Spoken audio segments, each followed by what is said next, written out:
नमस्कार, news point लेकर हाजिर हूं मैं राजीव। दोस्तों, लोकसभा चुनाव के लिए अभी आधा जो समय है वो बाकी है। आधा इसलिए बाकी है क्योंकि आधे चुनाव हुए हैं, यानी 3 चरणों का चुनाव हो गया है, 4 चरणों का बाकी है। और बीच चुनाव में ही बीजेपी को आज तगड़ा झटका लग गया है। आम आदमी पार्टी के मुखिया अरविंद केजरीवाल को आज सुप्रीम कोर्ट ने दरअसल जमानत दे दी है। अब अरविंद केजरीवाल तिहाड़ जेल से निकल रहे हैं जिस वक्त ये हम चर्चा कर रहे हैं। 10 मई का ये दिन बीजेपी के लिए भारी मुश्किलों वाला साबित हुआ है, क्योंकि 21 मार्च से केजरीवाल को हिरासत में लेने के बाद पूरी कोशिश की गई कि उन्हें चुनाव में हिस्सा लेने से रोका जाए, आम आदमी पार्टी और इंडिया गठबंधन का मनोबल तोड़ा जाए। लेकिन सच पूछिए तो आज बीजेपी ही टूटी और पस्त नजर आ रही है। केजरीवाल को जमानत मिलने के बाद बीजेपी समर्थकों की तरफ से जैसी प्रतिक्रियाएं आ रही हैं, उनसे पता चलता है कि अब चौथे चरण में भी बीजेपी की उम्मीदों पर पानी फिर चुका है। इंडिया गठबंधन को अब हेमंत सोरेन के भी बाहर आने का इंतजार है और देखना होगा कि हेमंत सोरेन उन पर कब तक फैसला आता है और कब तक वो बाहर आते हैं। इस बीच आप तस्वीरें लगातार देख रहे हैं, लाइव तस्वीरें, और इन तस्वीरों में आप देखेंगे कि अरविंद केजरीवाल कभी भी किसी भी वक्त सबके बीच नजर आए। खैर, वैसे बीजेपी के लिए केवल अरविंद केजरीवाल का ही बाहर आना झटका नहीं है दोस्तों, बल्कि इस वक्त प्रियंका गांधी अमेठी में और रायबरेली में जिस तरह से कांग्रेस के दोनों प्रत्याशियों को जीत दिलाने में लगी हुई हैं। आप जानते हैं कि रायबरेली से राहुल गांधी खड़े हुए हैं और उधर अमेठी से किशोरी लाल शर्मा खड़े हैं, और दोनों लोकसभा सीटों की जनता को गांधी परिवार से उनका रिश्ता इस वक्त प्रियंका गांधी उधर बता रही हैं। उसका जवाब बीजेपी नहीं ढूंढ पा रही है, जो कुछ प्रियंका गांधी भाषणों में कह रही हैं। वहीं राहुल गांधी आज अखिलेश यादव के साथ चुनाव प्रचार के लिए कन्नौज और कानपुर गए, जहां उनके साथ आम आदमी पार्टी के सांसद संजय सिंह भी मंच पर थे। तो इस तस्वीर से भी बीजेपी को झटका लगा है। राहुल गांधी ने आज कानपुर में भी रैली की और वहां साफ साफ कहा, एक तरफ तो पहले उन्होंने कन्नौज में रैली की और उसके बाद कानपुर में रैली की, और वहां पर साफ साफ उन्होंने कहा कि नरेंद्र मोदी की बनाई हथकड़ियों को तोड़ना होगा। और क्या कुछ कहा है राहुल गांधी ने, जरा पहले इसको सुन लेते हैं, सुनिए। नरेंद्र मोदी ने अरबपति बनाए, हमें मेड इन चाइना का मुकाबला करना है।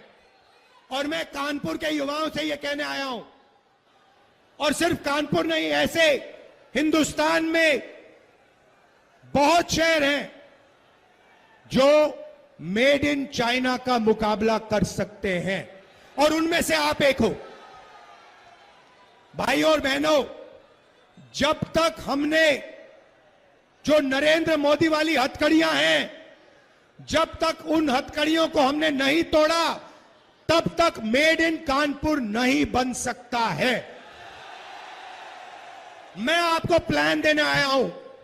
पहला कदम, ये जो गलत जीएसटी लगा रखी है, अदानी वाली जीएसटी, 5 अलग अलग टैक्स, छोटे बिजनेस वालों पर टैक्स, किसानों पर टैक्स, गरीबों पर टैक्स, इस जीएसटी को हम बदलने जा रहे हैं। एक टैक्स होगा, कम से कम टैक्स होगा, और अदानी और अंबानी के फायदे वाला टैक्स नहीं होगा। छोटे बिजनेस वालों के फायदे का टैक्स होगा, किसानों मजदूरों के फायदे का टैक्स होगा। दूसरी बात, बैंक के दरवाजे। तो राहुल गांधी को आप सुन रहे थे। राहुल गांधी अदानी पे बात कर रहे हैं, लेकिन दूसरी तरफ उन्होंने अदानी पे सेपरेट बातें भी की हैं। क्या कुछ कहा है अदानी पर, आइए जरा उसको भी सुन लेते हैं। राहुल गांधी आज लगातार हमलावर रहे प्रधानमंत्री नरेंद्र मोदी पर। अदानी अंबानी का जिक्र अभी कुछ दिनों पहले, 2 दिन पहले ही नरेंद्र मोदी ने कहा था कि राहुल गांधी नहीं कर रहे हैं, लेकिन आज अदानी अंबानी का जिक्र करते हुए फिर से अभी आपने सुन लिया, और दोबारा भी कई बार इन्होंने आज जिक्र किया है। सुनिए एक बार फिर से। 10 साल अदानी अंबानी का नाम नहीं लिया, मगर भाइयों और बहनों, मैंने छोड़ा नहीं। अदानी अंबानी, अदानी अंबानी, अंत में नरेंद्र मोदी हिंदुस्तान का प्रधानमंत्री कांपते हुए कहता है, अदानी अंबानी का नाम पब्लिक में लेता है।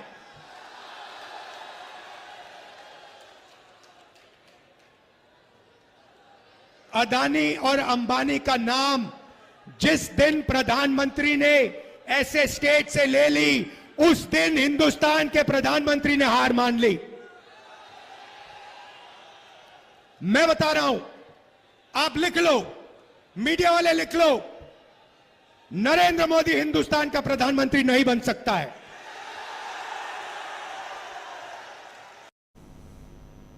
तो लिख लो, मीडिया वालों लिख लो, नरेंद्र मोदी हिंदुस्तान के प्रधानमंत्री नहीं बनेंगे, ये कह रहे थे यहां राहुल गांधी। राहुल गांधी ने टेम्पो का जिक्र भी किया। आज पहली बार राहुल गांधी ने खुलकर बातें कही हैं।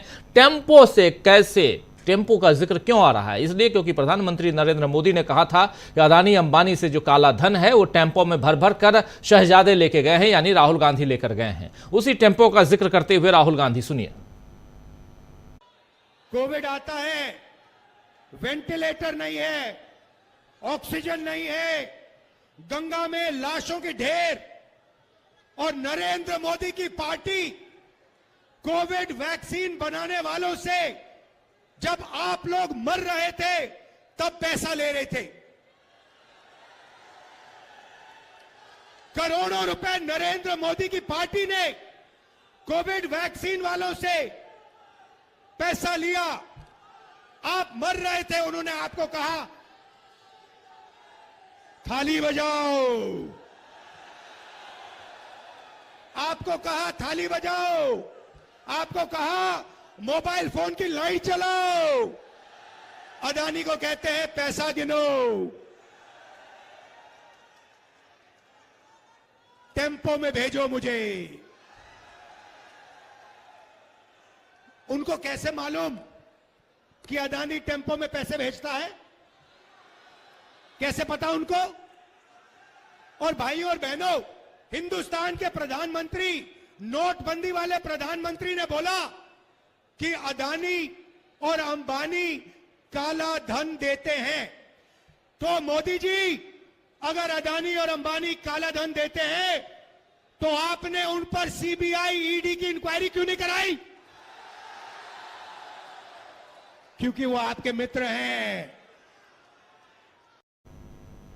तो सुन रहे हैं आप, एक अलग अंदाज में यहां राहुल गांधी लगातार घेरते हुए नरेंद्र मोदी को। आज का दिन क्यों अपने आप में एक झटका भरा दिन है बीजेपी के लिए, वो आप तक हम पहुंचाएंगे ही, लेकिन एक बयान आपको और सुनाना चाहता हूं, और वो है प्रियंका गांधी का।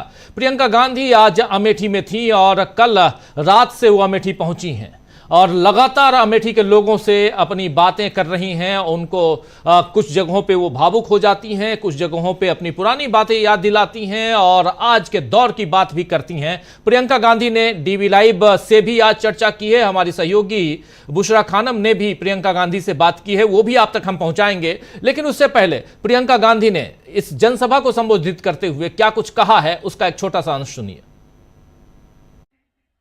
हमारे प्रधानमंत्री कहते हैं,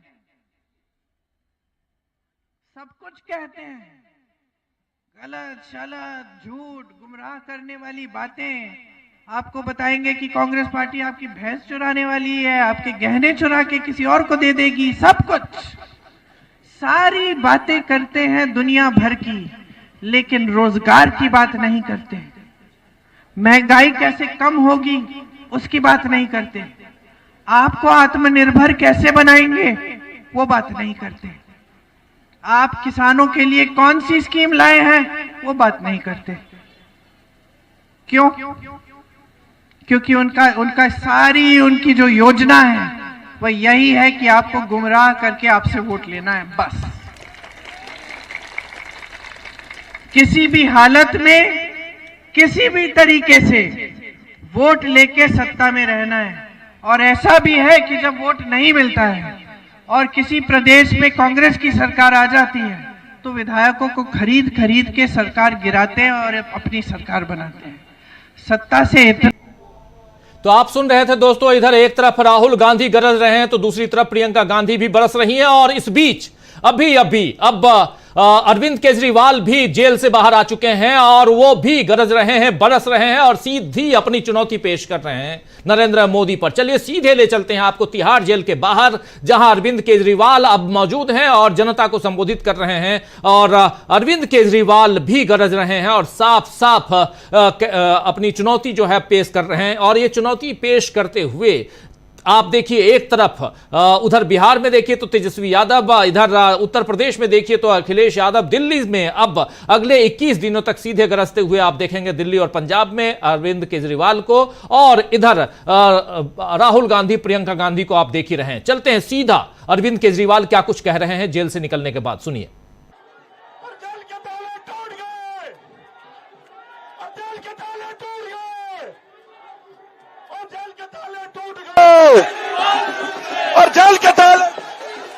जेल के ताले टूट। Hello hello hello hello hello hello. Bharat माता की, भारत माता की, भारत माता की। इनकलाब, इनकलाब, वंदे वंदे। आज आपके बीच में आके बहुत अच्छा लग रहा है।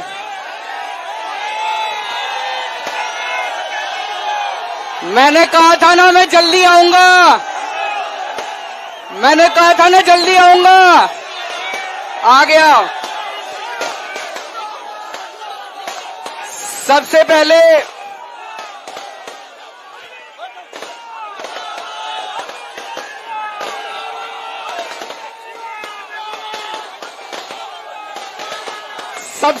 मैं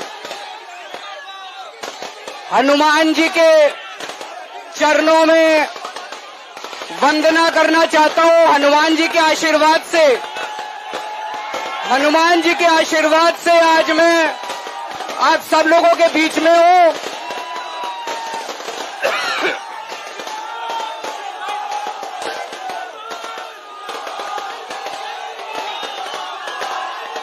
मैं आप सब लोगों का शुक्रिया अदा करना चाहता हूं। देश भर के करोड़ों करोड़ों लोगों ने अपनी दुआएं, अपना आशीर्वाद मुझे भेजा। मैं सुप्रीम कोर्ट के जजेस का शुक्रिया अदा करना चाहता हूं, जिनकी वजह से आज मैं आप लोगों के बीच में हूं। आप लोगों से एक ही निवेदन है, हमें सबको मिलके देश को तानाशाही से बचाना है।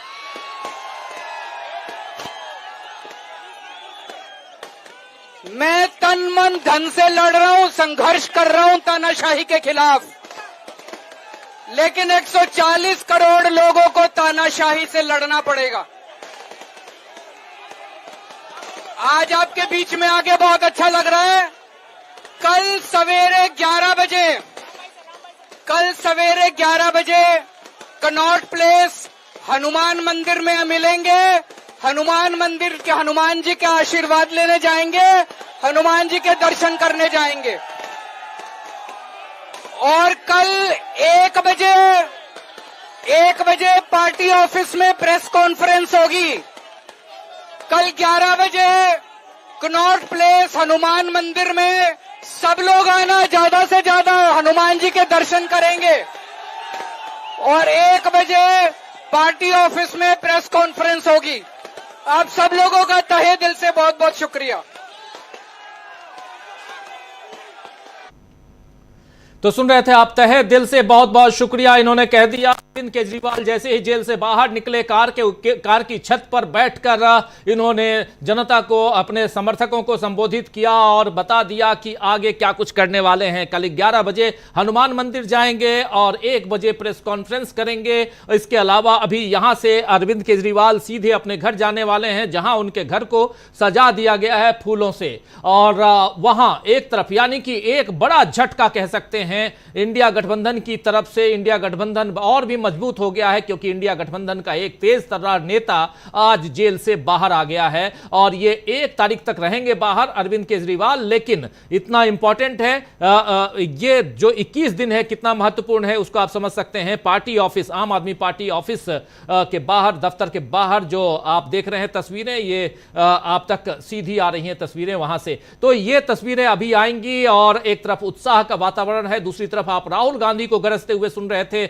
और एक एक मसले पे, चाहे अदानी अंबानी का मामला हो, चाहे टेम्पो से काला धन जाने का मामला हो, चाहे जीएसटी का मामला हो, इन सब तमाम मसलों पे उधर राहुल गांधी गरज रहे थे, तो प्रियंका गांधी को भी सुन रहे थे आप। इसी बीच प्रियंका गांधी ने डीबी लाइव से चर्चा की है। डीबी लाइव की कंसल्टिंग एडिटर बुशरा खानम ने आज एक छोटी सी बातचीत प्रियंका गांधी से की है, उनको भी अभी आप तक हम लेके आते हैं। क्या कुछ प्रियंका गांधी ने आज के इस दौर में चुनाव की स्थिति जो है चल रही है उस पर क्या कुछ कहा है, आइए जरा सुन लेते हैं। प्रियंका गांधी डीबी लाइव से चर्चा करते हुए क्या कुछ कह रही हैं, सुनिए।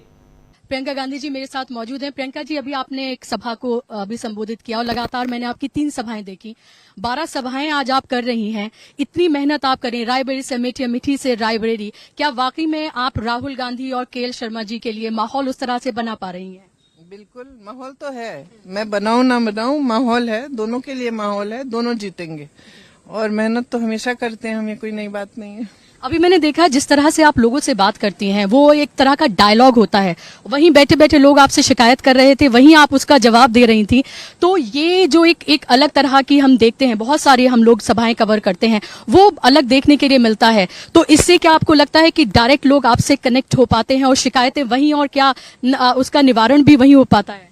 मैंने अक्सर देखा है कि जो नेता होते हैं वो लोगों को लेक्चर देते हैं, और क्या होता है कि कई नेताओं को ऐसे लगने लगता है थोड़े दिनों बाद, इतना अहंकार हो जाता है कि उनको लगता है कि वो सब कुछ जानते हैं। लेकिन सच्चाई यह है कि जनता सब कुछ जानती है। सच्चाई यह है कि आप नेता इसलिए बने कि जनता ने बनाया है, जनता से सीखें। आज मैं यहाँ आऊं, मैं शहर में रहती हूँ, तो अगर मैं जनता से की बात सुनूंगी नहीं, सीखूंगी नहीं, मुझे कैसे पता चलेगा कि इनकी गहरी गहरी समस्याएं क्या है। आज अगर मुझे मालूम है कि गांव की महिला के सामने क्या क्या संकट हैं, किस तरह से वो जी रही है, तो उनकी बातों को सुनने से ही मालूम है, और समझने से, उनके बीच जाने से, उनके बीच रहने से। आज हमारे देश में जो राजनीति है उसमें नेता इतने अपने आप को बड़े समझने लग गए हैं कि उनको लगता है कि जनता के बीच जाने की जरूरत ही नहीं है। उनको आप देखते हैं, रोड शो में भी देखते हैं तो इतना बड़ा काफिला है, इधर भी इतनी सिक्योरिटी, जनता उधर है और जनता दूर से यूं यूं टाटा कर रही है, लेकिन पास कभी नहीं आते। उन पे तो एक, जब मोदी जी के कुर्ते पे तो एक दाग नहीं दिखता धूल का, कभी गए ही नहीं। वाराणसी के किसी घर में गए क्या? किसी भी गरीब के घर में गए? जाते ही नहीं। अभी आप देख रही थी जब आपका काफिला जा रहा था तो कुछ महिलाएं रास्ते में थी, आप वहीं पर रुकी और रुककर आपने उनसे बात की, तो ये बहुत कम देखने के लिए मिलता है। लेकिन ये चुनाव, अगर बहुत कम देखने के लिए मिलता है तो ये दुख की बात है, क्योंकि नेता का ये धर्म होता है। कोई ठहरा है, रुको, बात करो, सुनो, ये नेता का धर्म है, उसको करना चाहिए, निभाना चाहिए। आखिरी सवाल आपसे, ये पूरा चुनाव आप कहाँ जाते हुए देख रही हैं? फर्स्ट फेज देखा, उसके बाद और बोल बिगड़े प्रधानमंत्री जी के, सेकंड देखा तो फिर वो कुछ और कहते नजर आए, तीसरा चरण देखा तो फिर तो ऐसा लगा कि न जाने वो क्या ही अब कह देंगे। अब आपको आगे क्या लग रहा है और कहाँ जाता देख रही हैं आप ये चुनाव? जाने, रोज रोज हम हंसते कि भगवान जाने आज क्या नया निकालेंगे ये लोग। कहीं किसी का पुराना इंटरव्यू, किसी ने कुछ कह दिया, किसी और को घुमा के, कभी पाकिस्तान की बात, कभी भैंसों की बात, कभी गहनों की बात। लेकिन जो ठोस बात है ना कि 10 सालों में आपने क्या किया, आप 2 चुनाव जीते और इस आधार पे आपने पूरा प्रचार किया कि 70 सालों में कांग्रेस पार्टी ने कुछ नहीं किया। ये था आपका प्रचार, ठीक है। 10 सालों में आपने क्या किया? मैं तो गिना सकती हूँ। कांग्रेस IIM लाई, IIT बनाई, एम्स बनाई, इसरो, DRDO, भाखरा नंगल डैम, बड़े बड़े हाईवे में, तो मतलब अगर शुरू करूंगी तो अंत नहीं है इसका। वो क्या गिना सकते हैं? एक नया IIT खोला है, एक नया अस्पताल बड़ा बनाया है, क्या किया है? सिर्फ यही इवेंटबाजी, बड़ी बड़ी बातें, झूठ, लोगों को झूठे वादे। अब लोग समझ रहे हैं तो बदलाव चाह रहे हैं लोग। अब इनकी बातें चल नहीं रही हैं, अब वो 70 साल का रट नहीं चल रहा है, तो कुछ नया ढूंढ रहे हैं, रोज रोज कुछ नया निकालते हैं, और ऐसी फिजूल की बातें कि जनता हंसने लग गई है। अब ये इतने घिर गए हैं और कट गए हैं जनता से कि इनके सलाहकार भी इनको बता नहीं पा रहे हैं कि भैया ऐसी बातें मत करिए, क्योंकि जनता हंस रही है। अगर कोई बड़ा नेता इस पद का, प्रधानमंत्री के पद का, उस पद की भी गरिमा है, उसको भी ना देखते हुए वो ऐसी बातें करे कि कोई राजनीतिक दल आके आपकी भैंस चुराएगा, तो जनता तो हंसेगी ना। तो अब आपको इतना भी पता नहीं चल रहा है कि आपकी बातें इतनी फिजूल की हो गई हैं कि जनता थक गई है और जनता कह रही है कि अब भाई मेरी बात करो। क्या ये रोजी रोटी का चुनाव है? होना चाहिए, होना चाहिए। और जो भी वोट डाल रहा है उसको समझना चाहिए कि ये वोट उसी के लिए डल रहा है, अपने लिए, किसी नेता के नाम नहीं, भगवान के नाम नहीं, राजनीतिक दल के नाम नहीं, अपने लिए। मेरे लिए क्या किया है इस सरकार ने, मेरे जीवन में तरक्की क्यों नहीं आई है, अगला मेरे लिए क्या करने जा रहा है, वो क्या कह रहा है, उसकी क्या स्कीम है, उसकी कौन सा प्रोग्राम है जो मुझे पसंद है, जानकारी ले। जहां पे कांग्रेस की प्रदेश सरकारें वहां हो रही हैं ये चीजें कि नहीं, भाजपा की प्रदेश सरकार है, भाजपा की केंद्र सरकार है, क्या हुआ है उनके जीवन में, सोच समझ के अपना वोट दे जनता। यही मैं हर जगह आग्रह कर रही हूँ। बहुत शुक्रिया बात करने के लिए। तो प्रियंका गांधी हमारे साथ अभी बात कर रही थी और लगातार उन्होंने कहा कि किस तरह से जो लगातार जो मुद्दे हैं उनसे भटकाने की सियासत लगातार की जा रही है। ये चुनाव रोजी रोटी का चुनाव है, ये चुनाव असल मुद्दों का चुनाव है। 10 साल में क्या काम किए उस पर बात करनी चाहिए, लेकिन तमाम तरह की बातें, मंगलसूत्र से लेकर मुसलमान, पाकिस्तान, तमाम बातें की जा रही हैं। तो आप सुन रहे थे यहां पर प्रियंका गांधी सीधे डीवी लाइव से बुशरा खानम से बात करती हुई और उन तमाम मसलों पे, मुद्दों पे बात कर रही थी। ये चुनाव रोजी रोटी का चुनाव है और इस चुनाव में या ऐसे भी नेताओं को करना क्या चाहिए, जनता के बीच न जाए, नेता तो कहां जाए, ये सबसे बड़ी बात है। प्रधानमंत्री नरेंद्र मोदी क्या आज तक बनारस की गलियों में, बनारस के लोगों के बीच गए हैं, ये एक सवाल पूछते हुए यहां पर प्रियंका गांधी रायबरेली और अमेठी में बिल्कुल छान मारना जो कहते हैं, गली गली, मोहल्ले मोहल्ले, नुक्कड़ सभाएं करना, ये सब कुछ पिछले 6 तारीख से कर रही हैं वो। और आज 10 तारीख है, यानी पिछले 4 दिनों से लगातार, और 18 तारीख तक प्रियंका गांधी यहीं रहने वाली हैं और हमारी टीम पूरी की पूरी वहीं है, मौजूद है और लगातार वहां रायबरेली और अमेठी को कवर कर रही है। इधर दिल्ली में भी आपने देख लिया कि अरविंद केजरीवाल जेल से बाहर निकले हैं। आज ही सुप्रीम कोर्ट ने अरविंद केजरीवाल को अंतरिम जमानत दे दी है। उस अंतरिम जमानत में कुछ जो शर्तें हैं, उन शर्तों में से एक ये है कि अरविंद केजरीवाल अपने दफ्तर यानी कि सीएम ऑफिस में नहीं जाएंगे और कोई भी आधिकारिक जो चिट्ठी है उस पर साइन नहीं करेंगे। लेकिन अगर एलजी चाहेंगे कि किसी ऐसे कागज पे वो साइन करें जिससे कागजी कार्रवाई आगे बढ़े तो उसको वो कर सकते हैं। एक बहुत बड़ी बात यहां पर सुप्रीम कोर्ट की तरफ से 50,000 के मुचलके पे अरविंद केजरीवाल को अंतरिम जमानत दी गई है और इसकी पुरजोर, इस जमानत की पुरजोर का विरोध किया आज ईडी ने। लेकिन ईडी को भी आईना दिखाते हुए सुप्रीम कोर्ट ने कहा कि आपने 1.5 साल तक क्या किया था। 1.5 साल बीत गए, लेकिन 1.5 साल तक आपने, जिस समय आपने चुनाव के वक्त इनको गिरफ्तार क्यों किया, और चुनाव के वक्त गिरफ्तार करने का मतलब है कि आप कहीं ना कहीं गिरफ्तारी से रोक रहे थे। एक बात यहां पर और कही है सुप्रीम कोर्ट ने अरविंद केजरीवाल के मसले पे कि अगले सप्ताह हमारी कोशिश रहेगी कि न सिर्फ इनके जो केस है, जिस केस में यह याचिका दायर की गई है कि अरविंद केजरीवाल की गिरफ्तारी ही इलीगल है, गैर कानूनी है, उस याचिका पर सुनवाई पूरी करें और न सिर्फ सुनवाई पूरी करें बल्कि उस पर ऑर्डर भी, फैसला भी सुनाएं। तो बहुत कुछ इधर अरविंद केजरीवाल, दूसरी तरफ प्रियंका गांधी, राहुल गांधी को आप सुन रहे थे। इस बीच राहुल गांधी ने आज लखनऊ में एक सामाजिक कार्यक्रम था, उनका सामाजिक न्याय पर आधारित एक कार्यक्रम लखनऊ में इंदिरा गांधी प्रतिष्ठान में, और वहां पर उनसे पूछा गया, सवाल जवाब हो रहे थे उनके भाषण के बाद, पूछा गया राहुल गांधी से कि अभी जस्टिस लोकुर और एन राम, इन लोगों ने एक चिट्ठी लिखी है आपको भी और प्रधानमंत्री नरेंद्र मोदी को भी और खुली चुनौती दी है, कहा है कि आप लोग दोनों आमने सामने डिबेट करने के लिए अगर तैयार हैं तो हम उस मंच को लेकर आ जाएंगे आपके पास, यानी हम मंच सजाने के लिए तैयार हैं, आप आइए और आप दोनों डिबेट कीजिए। तो यहां पर जब राहुल गांधी से पूछा गया कि क्या आप प्रधानमंत्री नरेंद्र मोदी से डिबेट को तैयार हैं, तो राहुल गांधी ने क्या कुछ कहा है अभी से थोड़ी देर पहले, यह सुन लेते हैं जरा, और फिर इसी क्लिप को साझा करते हुए राहुल गांधी ने ट्वीट भी किया। लेकिन पहले सुनते हैं क्या कुछ कहा राहुल गांधी ने। 100% किसी से भी डिबेट करने को तैयार हूं, प्रधानमंत्री से। हेलो मगर मैं प्रधानमंत्री को जानता हूं, प्रधानमंत्री मुझसे डिबेट नहीं करेंगे।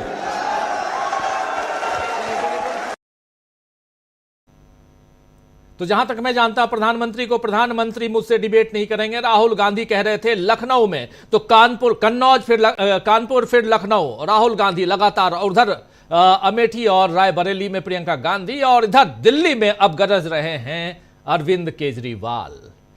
और यही एक सबसे बड़ा झटका आज की तारीख में बीजेपी को है। तो बीच चुनाव में बीजेपी को कैसे झटका लगा है और इससे अगले 4 चुनावों पर क्या असर पड़ने जा रहा है, आइए उसी चर्चा को आगे बढ़ाते हैं। हमारे साथ कुछ वरिष्ठ साथी जुड़े हुए हैं, उन सब से आपका पहले परिचय करवाता हूं और आगे बढ़ते हैं। इस वक्त देखिए 6 वरिष्ठ साथी जुड़े हुए हैं। एक तो बुशरा जी खुद जुड़ी हुई हैं हमारी सीधे अमेठी से, और इधर 5 साथी हमारे और जुड़े हुए हैं। राहुल लाल जी हैं, शकील अख्तर जी हैं, हमारे साथ जयशंकर गुप्त जी हैं, हमारे साथ डॉक्टर दीपक पाचपोर जी हैं और अमलिंदु उपाध्याय जी हैं। आप सबका स्वागत है, इस्तकबाल है। स्वागत इस्तकबाल आप तमाम दोस्त साथी शुभचिंतक आप सबका जो अब तक जुड़ चुके हैं, जो जुड़ने वाले हैं इस कार्यक्रम में। पहले जल्दी से बुशरा जी आपके पास आना चाहता हूं, क्या कुछ रहा आज? और प्रियंका गांधी से आपने बात की, हमने सुना दी, सुन ली, और आपके अनुभव को भी समझेंगे, लेकिन उससे पहले जरा आपके और जनता के बीच जो बातचीत चल रही है वो उसका अनुभव बताइए। अमेठी की जनता, रायबरेली की जनता तो एक तरफा मैं जानता हूं कि वो राहुल राहुल कर रहे हैं, लेकिन क्या अमेठी की जनता के बीच राहुल और प्रियंका से अलग किशोरी लाल शर्मा के ऊपर भरोसा बनते हुए दिखाई दे रहा है? जी राजीव जी, जब मैं पिछली बार आई थी और अब जब मैं आई हूँ अमेठी दोबारा, इसमें बहुत कहते हैं ना जैसे पानी बह चुका है, वो मुझे लगा। जब मैं पिछली बार आई थी तब उनका सिर्फ नॉमिनेशन हुआ था और लोग उसको सिंक इन कर रहे थे कि इस बार गांधी परिवार से कोई नहीं बल्कि किशोरी लाल होंगे यहाँ से कैंडिडेट। लेकिन अब जब मैं आई हूँ यहाँ पर हर किसी के जबान पर यहाँ पर किशोरी लाल का नाम है। लोग लगातार पूरे इतिहास की उनकी बात करते हैं कि कैसे वो 41 साल से गांधी परिवार के साथ रहे, वो एक एक को नाम से जानते हैं, वो कैसे 20,000 जो घर हैं उन लोगों को जानते हैं, एक एक यहाँ पर जो जिम्मेदारान लोग हैं अलग अलग जगहों के विधानसभाओं के, उन सबको कैसे जानते हैं। और लोग अब बखूबी ये जान गए हैं कि कौन है किशोरी लाल। और मुझे बहुत ताज्जुब हुआ, मुझे लग रहा था कि शायद बहुत सारे लोगों को ये नहीं पता होगा कि किशोरी लाल कौन है, लेकिन मुझे लग रहा है प्रियंका की मेहनत और उससे पहले किशोरी लाल शर्मा जिस तरह से लगातार राजीव गांधी से लेकर राहुल गांधी और अब वो खुद कैंडिडेट हैं, वो लगातार यहाँ पर लोगों के बीच रहे, तो उनकी एक अलग पहचान है। लोग उनको जानते हैं, लोग उनको पहचानते हैं और अब उनकी पहचान एक अलग तरीके से हो गई है। पहले वो सांसद प्रतिनिधि थे और अब वो खुद कैंडिडेट हैं, ये फर्क हो गया है। प्रियंका गांधी लगातार उनके साथ जिस तरह की नुक्कड़ सभाएं कर रही हैं, जिस तरह से लगातार उनके लिए माहौल बना रही हैं, वो भी उनके बहुत ज्यादा फेवर में जाता है। एक बहुत बड़ी एंटी इनकम्बेंसी स्मृति ईरानी के खिलाफ है और लोगों का कहना है कि उन्होंने बिल्कुल ही काम नहीं किया है। लगातार हमने ये रिपोर्ट्स दिखाई और अब लोग चाहते हैं कि बदलाव हो और वो बदलाव जमीन पर देखने के लिए मिलता है। और ये लगातार जैसे जैसे चुनाव की तारीख करीब आ रही है, ये बदलाव की जो एक हवा है वो और ज्यादा मजबूत होती हुई नजर आ रही है।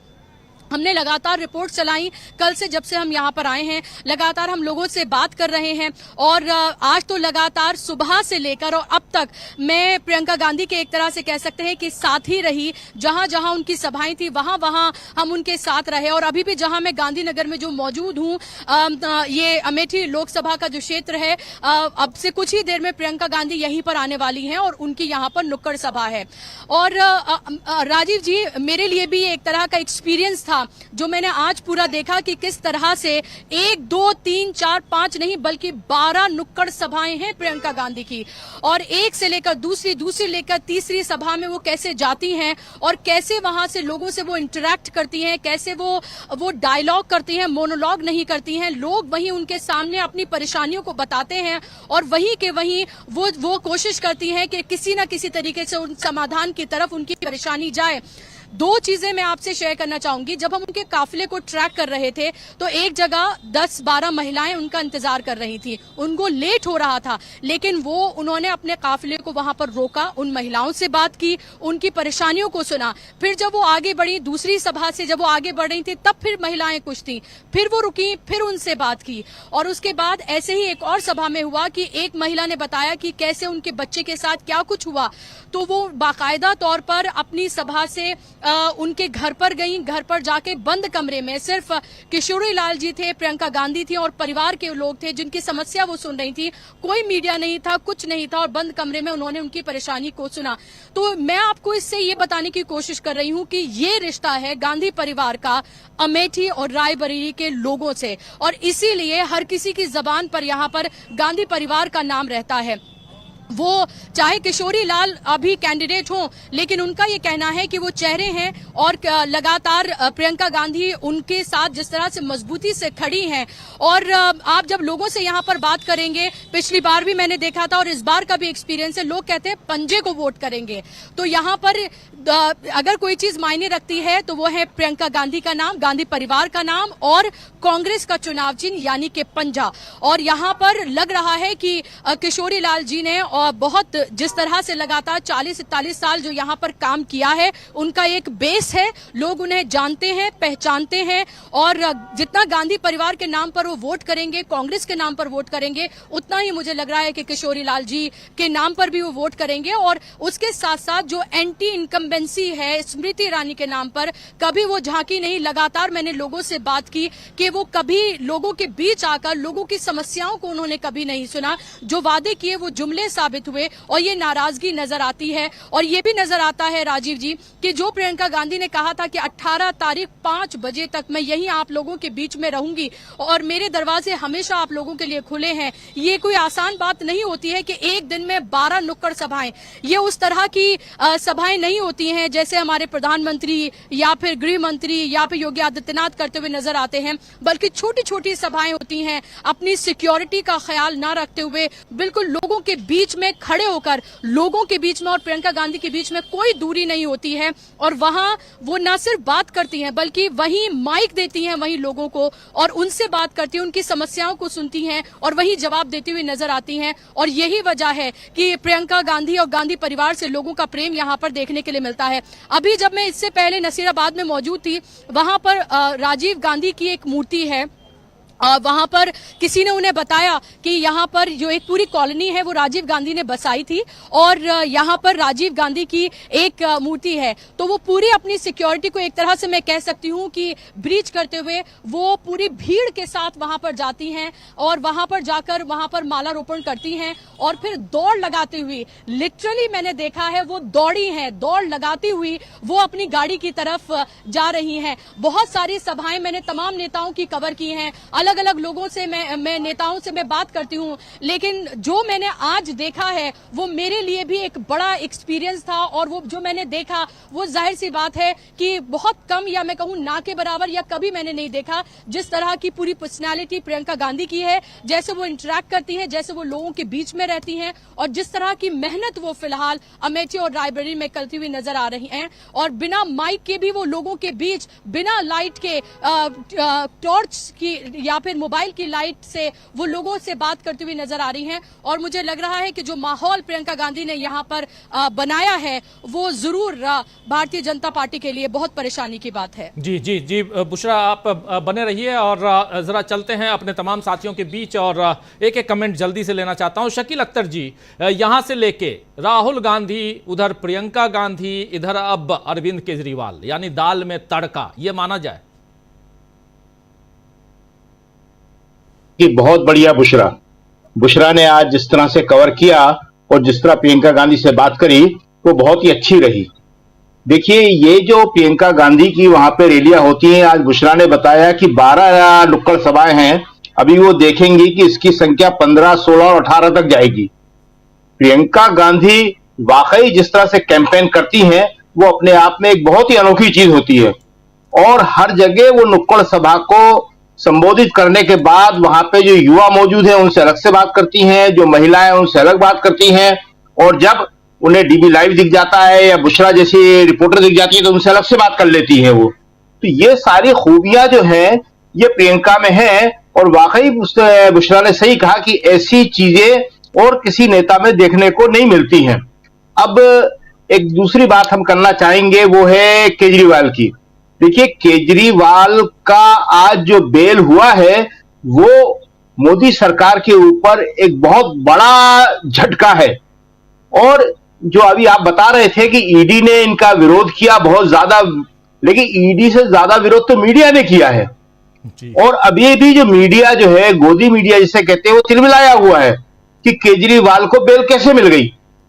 केजरीवाल की बेल अपने आप में एक बहुत बड़ा संकेत है, और वो संकेत है हालात के बदलने का। देखिए, चीजें बहुत तेजी के साथ बदलती जा रही हैं। पहला फेज, दूसरा फेज, तीसरा फेज। न केवल केजरीवाल को बेल मिली, बल्कि आप देख रहे हैं कि संदेश खाली में जो महिलाएं थी जिन्होंने आरोप लगाए थे वो तेजी के साथ बदल रही हैं, और वो कह रही हैं कि बीजेपी वालों ने हमारे नाम से झूठी एफआईआर की, हमें तो बाद में मालूम पड़ा। इसी तरह आप देख रहे हैं जो आज राहुल ने कहा भी कि प्रधानमंत्री अंबानी अडानी का नाम ले रहे हैं। तो ये जो सारी चीजें हैं ये इस बात का संकेत है कि अब चुनाव पलट गया है। और केजरीवाल को जो बेल मिली है उसकी एक खास बात है कि 1 जून तक है वो। 1 जून को वाराणसी में चुनाव हो रहा है, लास्ट फेज का चुनाव। उसके बाद उन्हें वापस कोर्ट में जाके बताना है कि मैं आ गया हूं। तो ये सारा का सारा चुनाव जो है अब एक नई शक्ल ले चुका है, जिसमें मोदी जी बिल्कुल डिफेंसिव पे चले गए हैं और कांग्रेस और इंडिया गठबंधन बहुत तेजी के साथ आगे बढ़ रहा है जी। तेजस्वी का आप देख रहे हैं कि जैसे प्रियंका कर रही है इतनी नुक्कड़ सभाएं, तेजस्वी बड़ी बड़ी सभाएं कर रहे हैं, क्योंकि तेजस्वी का इलाका पूरा बिहार है, उन्हें पूरा बिहार देखना पड़ रहा है। और उनकी पीठ में दर्द के बावजूद, डॉक्टरों के मना करने के बावजूद, वो बैट्समैन जो है क्रीज पर डटा हुआ है। तेजस्वी को हमने बहुत, जब छोटे थे तब से उन्हें नेशनल स्टेडियम में प्रैक्टिस करते हुए देखा है। बहुत अच्छे बैट्समैन थे, आज भी अच्छे बैट्समैन हैं। तो वो जो है मैच को, जिसे कहते हैं कि क्रिकेट में बड़ा बैट्समैन वो होता है जो फिनिश करके आए, फिनिशर। तो वो फिनिशर बन रहे हैं, और ये अपने आप में एक बहुत बड़ी बात है। एक छोटी सी बात और बता दें, उसका खत्म करते हैं कि जो हम जिक्र कर रहे थे कि चीजें किस तरह से बदल रही हैं, उसका एक और उदाहरण इंदौर से मिल रहा है। अक्षय बम, कांग्रेस के प्रत्याशी जो आज बीजेपी में चले गए हैं, और इसलिए चले गए थे कि उनको अपनी गिरफ्तारी का डर था, उनके खिलाफ बड़ी धाराएं लगाई जा रही थी। तो पहले कोर्ट ने बड़ी धाराओं को वापस छोटी में करने से मना कर दिया, और आज उनके नाम से गिरफ्तारी वारंट इशू हो गए। अक्षय बम नहीं, अक्षय बम के पिताजी के भी। इसे कहते हैं गुनाहे बेलज्जत, कि गुनाह भी किया और उसमें कोई मजा भी नहीं आया। तो अक्षय बम जो है, उनकी सारी मेहनत जो है बेकार चली गई है। तो ये चुनाव पलटने के बहुत बड़े बड़े संकेत हैं, और जनता इसको समझ रही है। जी राजीव जी। जी बिल्कुल बिल्कुल, दोबारा आता हूं शकील जी आपके पास जल्दी से। राहुल लाल जी आपके पास आना चाहता हूं, फिर जयशंकर जी से भी एक कमेंट चाहूंगा। राहुल लाल जी, सब कुछ बदलता हुआ आज का दिन 10 मई बहुत ऐतिहासिक दिन साबित हो रहा है, लेकिन बहुत झटके भरा दिन कह सकते हैं बीजेपी के लिए।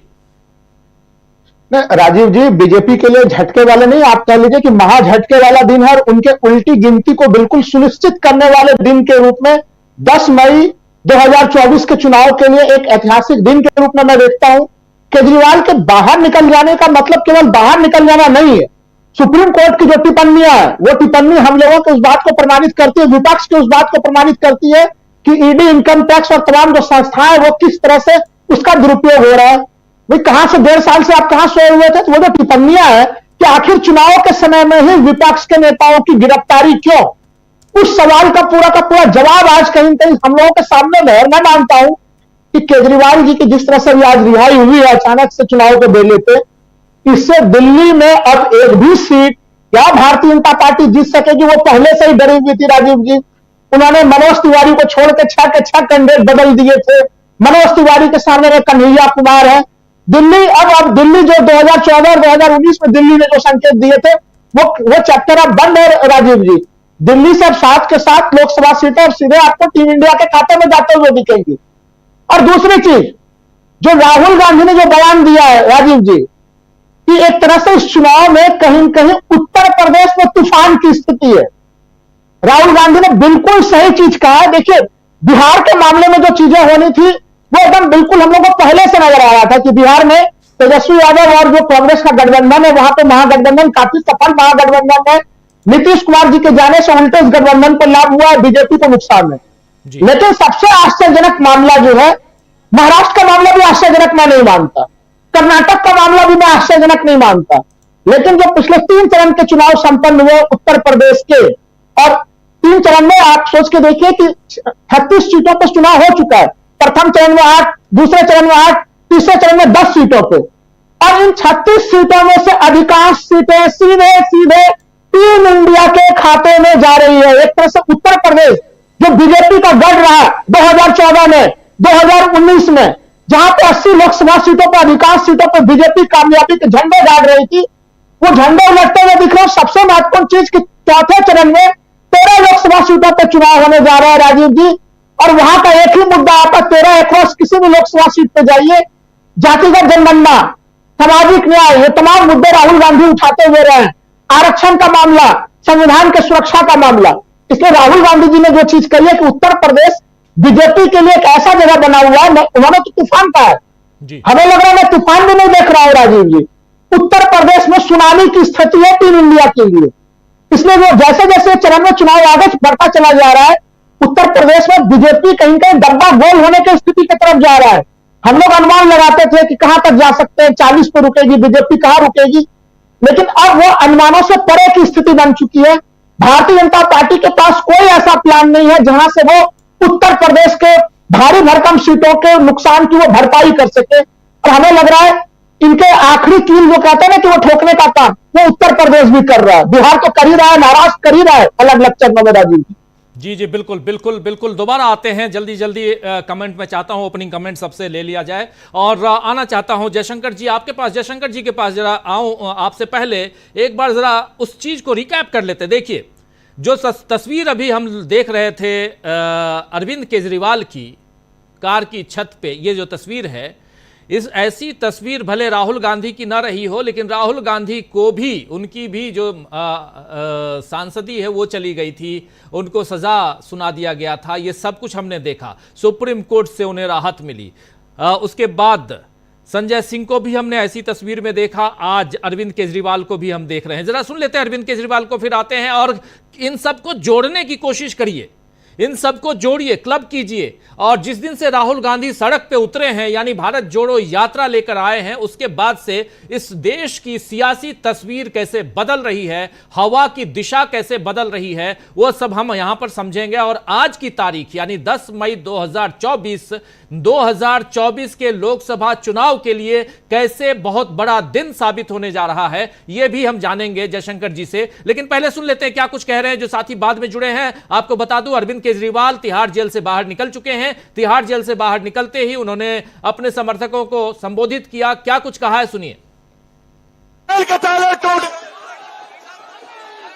Hello hello hello hello hello hello, Bharat माता की, भारत माता की, भारत माता की, इनकलाब, इनकलाब, वंदे वंदे। आज आपके बीच में आके बहुत अच्छा लग रहा है।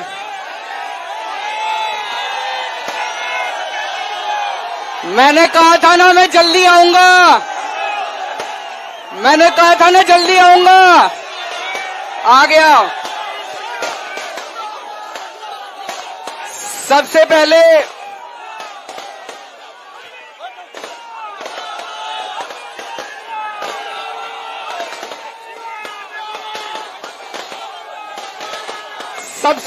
मैं हनुमान जी के चरणों में वंदना करना चाहता हूं। हनुमान जी के आशीर्वाद से, हनुमान जी के आशीर्वाद से आज मैं आप सब लोगों के बीच में हूं।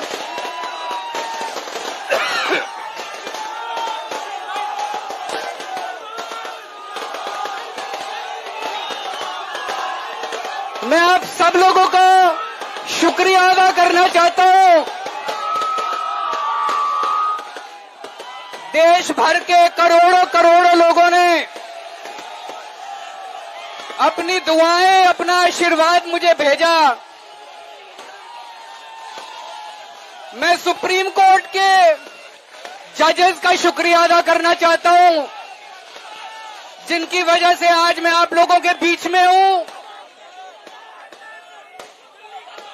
आप लोगों से एक ही निवेदन है, हमें सबको मिलके देश को तानाशाही से बचाना है।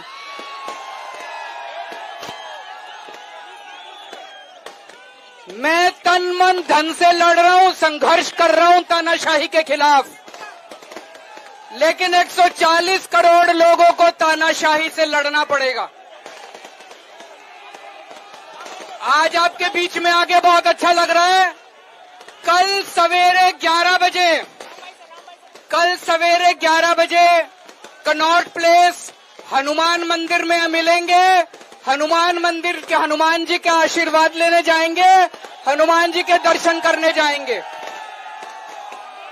और कल 1 बजे पार्टी ऑफिस में प्रेस कॉन्फ्रेंस होगी। कल 11 बजे कनॉट प्लेस हनुमान मंदिर में सब लोग आना, ज्यादा से ज्यादा हनुमान जी के दर्शन करेंगे। और 1 बजे पार्टी ऑफिस में प्रेस कॉन्फ्रेंस होगी। आप सब लोगों का तहे दिल से बहुत बहुत शुक्रिया। तो कल का कार्यक्रम भी इन्होंने बता दिया है और उससे पहले एक छोटा सा भाषण लगभग 3 मिनट का, और इसमें इन्होंने अपनी मंशा जता दी है। और यहाँ से आगे का चुनाव किस दिशा में जाता हुआ है, शायद उसको हम भांपने की कोशिश करें, समझने की कोशिश करें। 3 चीज़ें आप देख लीजिए जयशंकर जी। राहुल गांधी भी आज उत्तर प्रदेश में कानपुर, लखनऊ, कन्नौज, कानपुर और लखनऊ में दोनों जगह राहुल गांधी और अखिलेश यादव साथ साथ।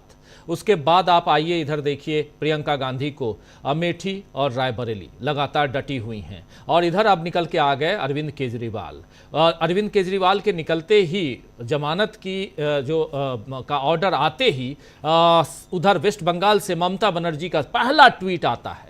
पहला ट्वीट, जो वेरी फर्स्ट ट्वीट, वो था कांग्रेचुलेशन्स का ममता बनर्जी का। इंडिया गठबंधन के तार को जोड़िए ममता बनर्जी। फिर दूसरा तुरंत वीडियो मैसेज आता है इधर खेड़ा जी का, यानी कि पवन खेड़ा। ये सब कुछ आप देखिए, अलग अलग तस्वीरें आप देखिए, तो ये साफ समझ में आता है कि इंडिया गठबंधन यहाँ से एक मजबूती ही नहीं, एक अलग उफान पे नजर आता है। और यहीं से आपसे जरा समझना चाहता हूं कि आप किस हिसाब से अब आज की तारीख 10 मई को और यहां से 4 जून को देखते हैं। राजीव जी, हम इन बातों को 3 कड़ी में देख सकते हैं।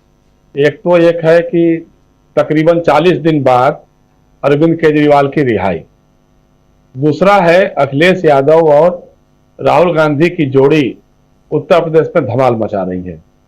तीसरा जो प्रियंका का आपने दिखाया अमेठी और रायबरेली में जो लोकल कनेक्ट वो बना रही हैं, ये बातें हम लोग लगातार कहते भी रहे हैं। देखिए दिक्कत क्या है राजीव जी की पहले चरण या उससे पहले से ही पता नहीं इस बार क्या हो रहा है कि हर चाल उनकी उल्टी पड़ रही है। मोदी जी और अमित शाह जी की चाल जो है, हर चाल उनकी उल्टी पड़ती जा रही है। जो कुछ भी कर रहे हैं उन्हीं के गले पे तमाचा फट जा रहा है। तो एक ऐसी सिचुएशन बन गई है।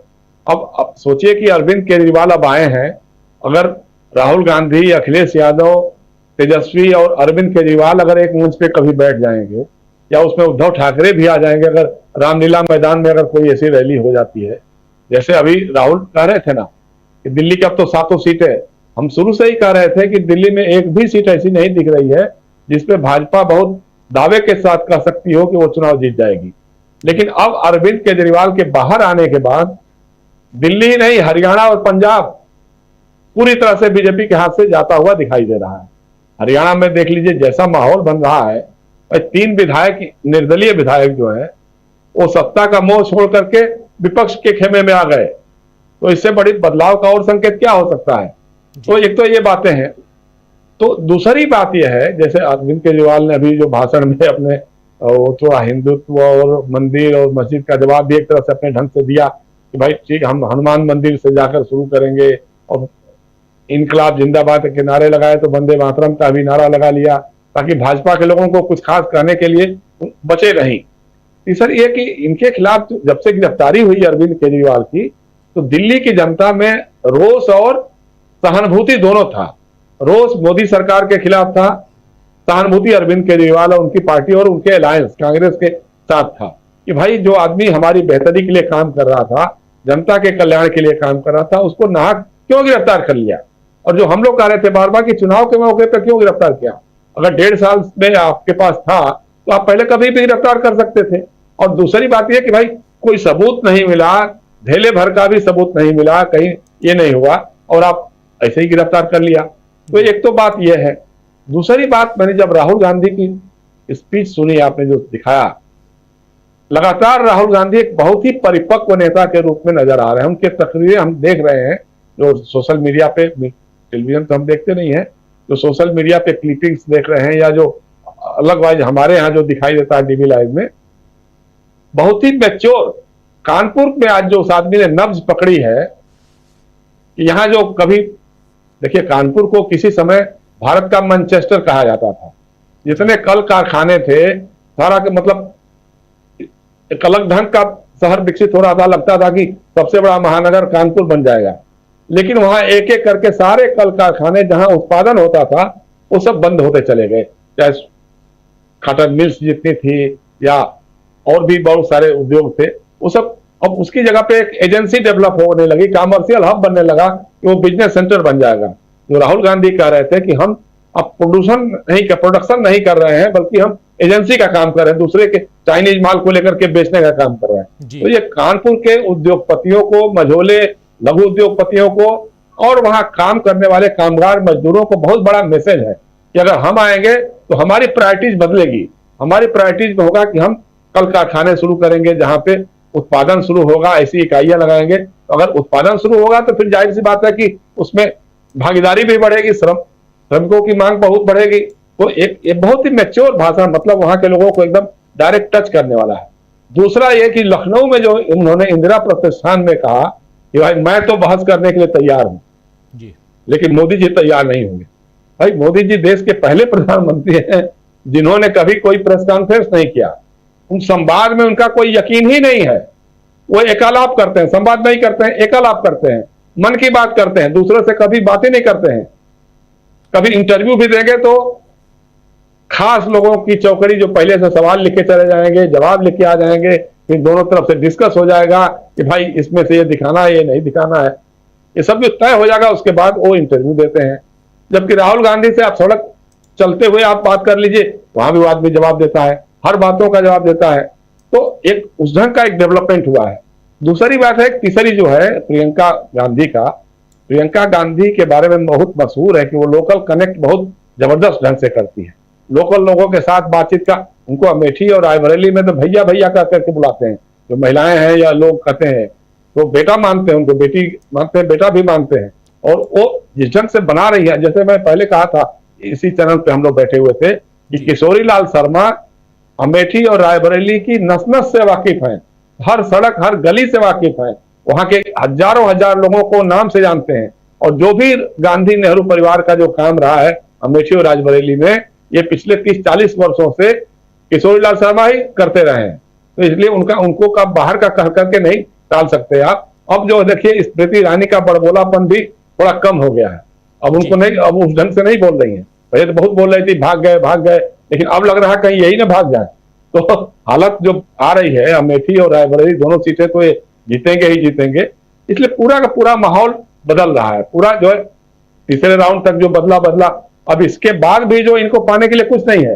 भाई तेलंगाना में चुनाव है, आंध्रा में चुनाव है, वहां क्या पाएंगे? महाराष्ट्र में चुनाव है, बिहार में चुनाव है, उत्तर प्रदेश में भी कुछ सीटों में चुनाव है। तो जी बिल्कुल, हालात जिस ढंग से बदल रहे हैं, जैसा राहुल कह रहे थे, एकदम सही कह रहे थे कि उत्तर प्रदेश में जो हम लोग कभी सोचते थे कि भाई 20-25 सीटें हो सकता है कि इंडिया अलायंस को मिल जाए और भाजपा जो है या उसका जो एनडीए अलायंस है, एनडीए अलायंस, वो 50-55 सीटों तक सिमट जाए। लेकिन अब तो लग रहा है कि क्या कहां जाएगा कुछ पता ही नहीं चल रहा है। अगर कुछ बड़ा करामात नहीं हुआ, बड़ी करामात नहीं हुई, बड़ा खेल नहीं हुआ, तो मुझे लगता है कि वाकई सुनामी जैसी स्थिति हो जाएगी। अभी जितने सीटों में चुनाव हो गया है उसमें तो अब ज्यादा कुछ फेरबदल नहीं कर सकते हैं।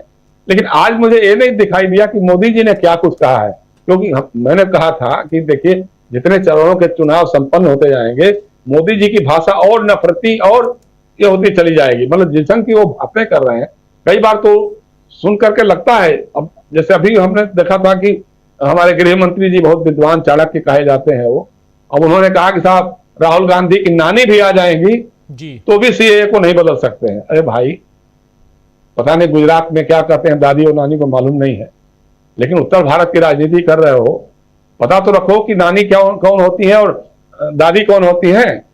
नानी तो उनकी इटली में रहती हैं और दादी स्वर्गवासी हो गई हैं, तो कहना चाहते होगे दादी के बारे में, लेकिन नानी की बात कर रहे हो। तो एक बात नहीं है, ऐसे तमाम मतलब जो है बेवकूफाना जो अल्फाज जो है हमारे प्रधानमंत्री और गृह मंत्री से रोज निकलते हैं।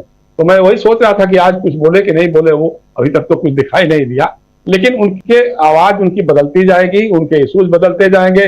कभी वो मणिशंकर अय्यर के किसी बयान को खोजेंगे, कभी वो सैम पित्रोदा का कुछ खोजेंगे कि क्या कब कहा था, क्या नहीं कहा था। और कितने शर्म की बात है, हैदराबाद में जिस तरह से वो नवनीत राणा, वहां की जो अमरावती की लेडी है, वो वहां जाकर के उसने भाषण किया है, और पुराना कोई भाषण रहा होगा असदुद्दीन ओवैसी के भाई अकबरुद्दीन ओवैसी का, पुराना का भी कोई भाषण रहा होगा, उसको बेस करके कह रही है कि 15 सेकंड दे दीजिए, 15 सेकंड के लिए पुलिस हटा दीजिए, देखिए हम क्या करते हैं। भाई क्या करते हैं आप, क्या करें? बम लगाएंगे, पूरे हैदराबाद को उड़ा देंगे, वहां के मुसलमानों को उड़ा देंगे, या हिंदुस्तान के सारे मुसलमानों को आप उड़ा देंगे?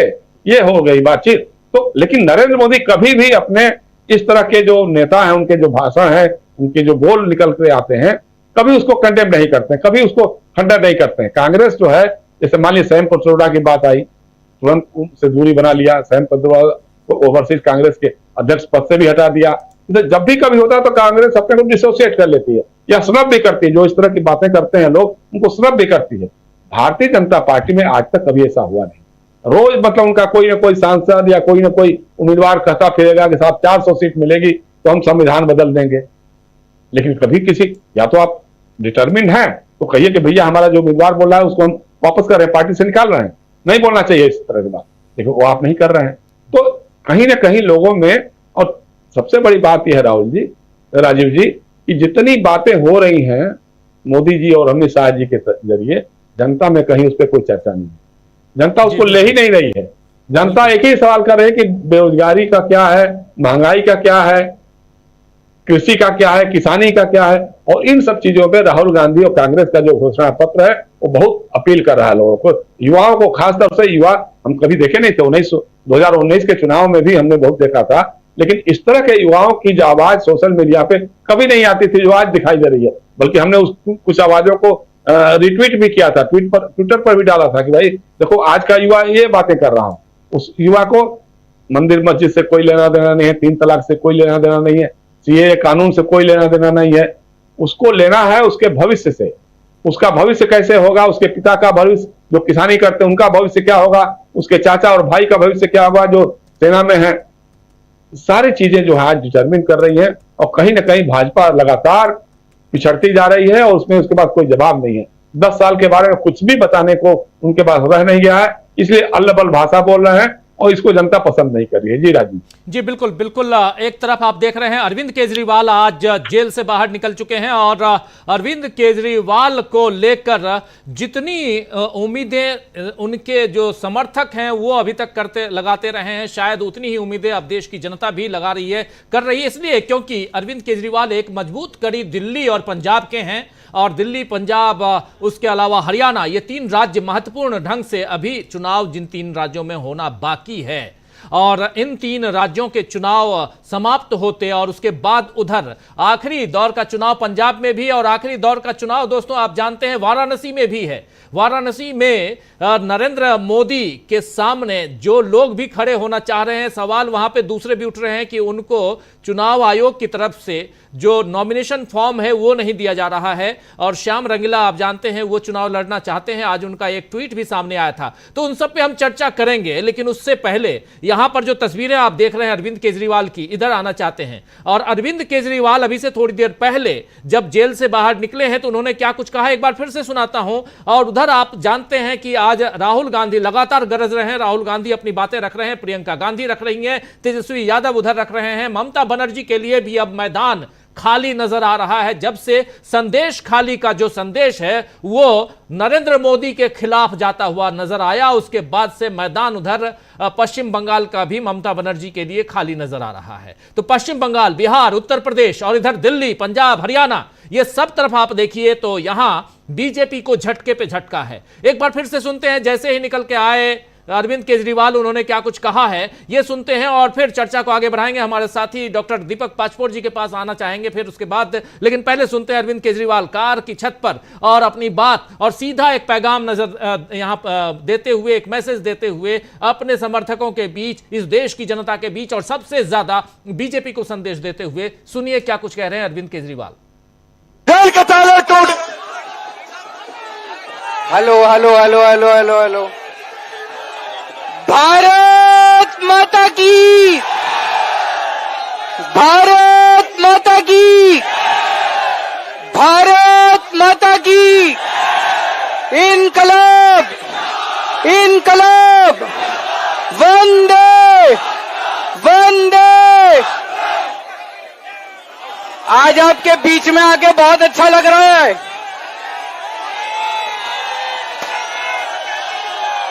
मैंने कहा था ना मैं जल्दी आऊंगा, मैंने कहा था ना जल्दी आऊंगा, आ गया। सबसे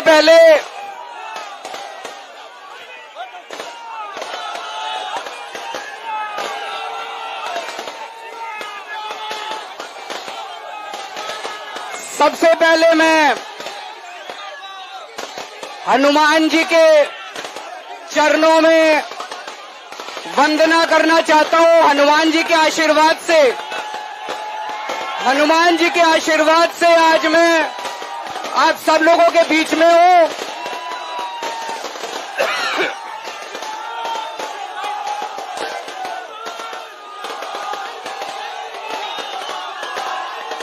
मैं आप सब लोगों का शुक्रिया अदा करना चाहता हूं। देश भर के करोड़ों करोड़ों लोगों ने अपनी दुआएं, अपना आशीर्वाद मुझे भेजा। मैं सुप्रीम कोर्ट के जजेस का शुक्रिया अदा करना चाहता हूं, जिनकी वजह से आज मैं आप लोगों के बीच में हूं। आप लोगों से एक ही निवेदन है, हमें सबको मिलके देश को तानाशाही से बचाना है।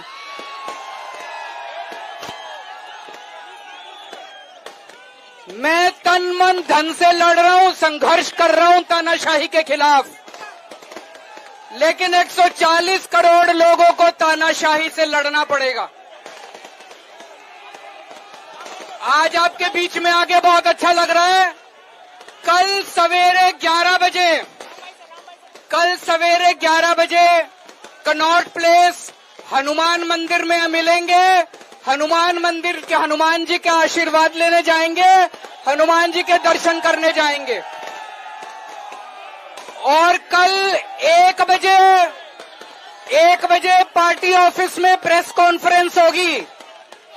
कल 11 बजे कनॉट प्लेस हनुमान मंदिर में सब लोग आना, ज्यादा से ज्यादा हनुमान जी के दर्शन करेंगे। और 1 बजे पार्टी ऑफिस में प्रेस कॉन्फ्रेंस होगी।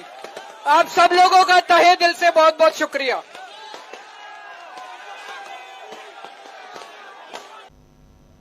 तो यहां एक उत्साह नजर आ रहा है डॉक्टर दीपक पाचपोर जी, और यह उत्साह हो भी क्यों नहीं, क्योंकि यहां से इस चुनाव में एक कहें तो एक जबरदस्त प्रहार होने जा रहा है आम आदमी पार्टी की तरफ से, इंडिया गठबंधन की तरफ से। क्योंकि अब वो जो एक तमाम दलों के बीच, जो गठबंधन वाले दल हैं उनके बीच जो बैरियर थे उसको हटा दिया गया है। बैरिकेडिंग नहीं है, अब सीधा सीधा सपाट दौड़ रहे हैं सब साथ साथ, और यही दिखाई दे रहा है। एक तरफ राहुल गांधी, दूसरी तरफ तेजस्वी यादव, तीसरी तरफ अखिलेश यादव, ममता बनर्जी, और इधर आप देखिए तो अरविंद केजरीवाल। दक्षिण भारत को तो भूल ही जाइए, क्योंकि दक्षिण भारत का काम तमाम हो चुका है। ऐसे में अब इनका, अरविंद केजरीवाल का बाहर आना कितना मायने रखता है आपके नजर से? राजीव जी देखिए, गौतम बुद्ध से पूछा गया था कि नेतृत्व कैसा होना चाहिए, तो उन्होंने 3 गुण बताए थे: बुद्धि, साहस और करुणा। अगर जैसा आप कह रहे हैं कि इस इंडिया गठबंधन को हम एक इकाई के रूप में अगर देखें, कंपार्टमेंट्स हटा दें या बैरियर्स हटा दें कि ये कांग्रेस है, ये सपा है, ये कोई और पार्टी है, तो अगर हम एक यूनिट के रूप में देखें तो उधर राहुल गांधी जो है वो बुद्धिमत्ता का परिचय दे रहे हैं, जिस प्रकार से वो इश्यूज को उठा रहे हैं। करुणा या भावनात्मक रूप से प्रियंका गांधी जो इस समय कमाल कर रही हैं, उनके भाषण जो हैं, बिल्कुल ऐसी कल्पना नहीं थी कि इस महिला के पास इतनी सुंदर शब्दावली है। मैं तो एक साहित्य का विद्यार्थी हूं, तो जब मैं उसको सुन रहा था, आप याद कीजिए कि उन्होंने वो वाकया बताया कि जब पहली बार सोनिया गांधी जब राजनीति में आई तो किस प्रकार से मैंने उनको मना किया था। वो भाषण इतना अद्भुत भाषण है प्रियंका गांधी का। उन्होंने बताया कि सोनिया गांधी ने ये कहा था कि अगर मैं ऐसे वक्त पे कांग्रेस के लिए नहीं आऊंगी या मैं राजनीति में नहीं आऊंगी तो मेरे बेडरूम में जो राजीव गांधी की तस्वीर लटकी हुई है उसका मैं सामना कैसे करूंगी, मैं अपने आप से सामना कैसे करूंगी। तो बहुत ही सुंदर भाषण उन्होंने दिया। भावनात्मक रूप से उन्होंने मत दिया है अमेठी और रायबरेली को, जिस प्रकार से वो किशोरीलाल शर्मा के लिए काम कर रही है। और वो बता रही कि जब मैं पहली बार 19 साल की उम्र में आई, उसके पहले बहुत छोटपन में मैं अमेठी भी जाया करती थी, वो सारा उन्होंने बताया, तब से मैं देख रही हूँ। तो इस प्रकार से उन्होंने आह्वान जो किया, कार्यकर्ता सम्मेलन कल किया, आज की जो उनकी सभाएं हैं उसमें सारा कुछ बता रही है। और तीसरा देखिए, साहस के रूप में मैं अब जो है अरविंद केजरीवाल के साथ साथ एक संजय सिंह को भी उल्लेख करना चाहूंगा कि जेल में लंबा रहने के बाद भी कहीं भी ऐसा बिल्कुल नहीं लग रहा है कि ये टूट गए हैं या ये कोई कमजोर पड़ गए हैं। इनका उत्साह वैसा का वैसा ही है, और वो ये जान गए हैं कि जेल में हमको डालने का कितना बड़ा फायदा जो है वो हमें मिला है और हमारी पार्टी को मिला है। पहले जो कहा जा रहा था कि दिल्ली में पता नहीं कितनी सीटें जो मतलब भारतीय जनता पार्टी को जाएगी, कितनी विपक्ष पाएगी, अब ऐसा सारे लोग कह रहे हैं कि अरविंद केजरीवाल के बाहर आने के बाद अब सातों के सातों सीटें जो हैं उसको भारतीय जनता पार्टी शायद ही बचा पाए। दूसरी तरफ आप देखिए कि एनडीए के रूप में क्या है हमारे सामने, केवल भारतीय जनता पार्टी है, लेकिन इंडिया जो है वो एकजुट दिख रहा है। वहां राहुल गांधी और अखिलेश एक साथ पब्लिक मीटिंग्स कर रहे हैं। इसके बाद अब अरविंद केजरीवाल के साथ कांग्रेस का देखिए कल से लगता है कि एक नया अभियान चालू हो जाएगा। इस प्रकार हम जो देख रहे हैं कि निश्चित रूप से इनका जेल से बाहर आना भाजपा को झटका है ही। हम लोग पहले से अनुमान लगा रहे थे कि अरविंद केजरीवाल को आप जेल में रखिए या जेल के बाहर रखिए। ऐसे समय में जब चुनावी आचार संहिता लग चुकी है, आपने गिरफ्तार किया, तो निश्चित रूप से ये आपके खिलाफ जाएगा, और ऐसा ही हो रहा है। हर रोज हर राज्य में लगातार स्थिति, जहां जहां चुनाव बच गए हैं वहां लगभग मेरे ख्याल से करीब 260 या 266 सीटों पे और चुनाव बचे हुए हैं, शायद 260 के आसपास। तो वहां पर जो स्थिति है लगातार गिरती जा रही है। महाराष्ट्र में तो बताया जा रहा है कि पहले जो अनुमान लगाए जा रहे थे राजीव जी कि कम से कम भारतीय जनता पार्टी को भी कुछ सीटें, अच्छी सीटें मिल जाएंगी, 10 से 12 जो भी हो सकता है, लेकिन अब वहां जो कहा जा रहा है कि परसों की जो मीटिंग हुई वहां पर भी काफी बड़ी मीटिंग हुई है जिसमें उद्धव ठाकरे थे, संजय सिंह गए थे। उसके बाद अब ये माना जा रहा है कि निश्चित रूप से बहुत बड़ा जो परिवर्तन है वो उद्धव ठाकरे, एनसीपी और कांग्रेस के प्रत्याशियों को मिलने जा रहा है। संजय सिंह का जाना मैं उसको इसलिए महत्व देता हूं कि बंबई में जो बिहार और उत्तर प्रदेश के लोग जो बड़ी संख्या में हैं, उसके कारण बड़ा परिवर्तन होने जा रहा है। तो मुझे ऐसा लग रहा है कि बीच चुनाव में क्या, अब तो जो कुछ है चुनाव तक कैसे वहां तक पहुंच पाएगी भारतीय जनता पार्टी, उसके लिए एक एक चक्र जो है अच्छा खासा भारी हो सकता है। लेकिन अब हम देखते हैं कि कल से क्या होता है दिल्ली की सड़कों पे। और जो हनुमान मंदिर में इन्होंने बुलाया है सबको, तो एक बार फिर से बजरंग बली जो है, जिस प्रकार कर्नाटक चुनाव के ठीक पहले वहां बजरंग बली जो है वो दूसरे पार्टी के द्वारा लाए गए थे, तो यहाँ पे जो है आम आदमी पार्टी हनुमान जी के साथ जो है किस प्रकार से धमाल करने जा रहे हैं, ये कल हम देखेंगे निश्चित रूप से। बिल्कुल, बहुत ही कल दिल्ली की महत्वपूर्ण बात सड़कों होगी। पर हम आम आदमी पार्टी और साथ साथ इंडिया गठबंधन के तमाम दूसरे दलों को देखेंगे। ये साफ नजर आ रहा है, अरविंद केजरीवाल जेल से छूट चुके हैं। तिहाड़ जेल से बाहर निकलते ही उन्होंने जनता को संबोधित किया और साफ साफ बता दिया कि कल 11 बजे हनुमान मंदिर और उसके बाद 1 बजे प्रेस कॉन्फ्रेंस, ये 2 महत्वपूर्ण समय, और उसमें भी हनुमान मंदिर जब मैं पूजा के लिए जाऊंगा, आप ज्यादा से ज्यादा संख्या में वहां पहुंचिए। ये अपील अपने आप में क्या मायने रखती है ये भी समझेंगे। उसके अलावा अलग अलग तस्वीरें जरा ले आइए स्क्रीन पे। आम आदमी पार्टी के दफ्तर में वहां जैसे ही ये खबर पहुंची, वहां जश्न का माहौल आप देखिए जरा,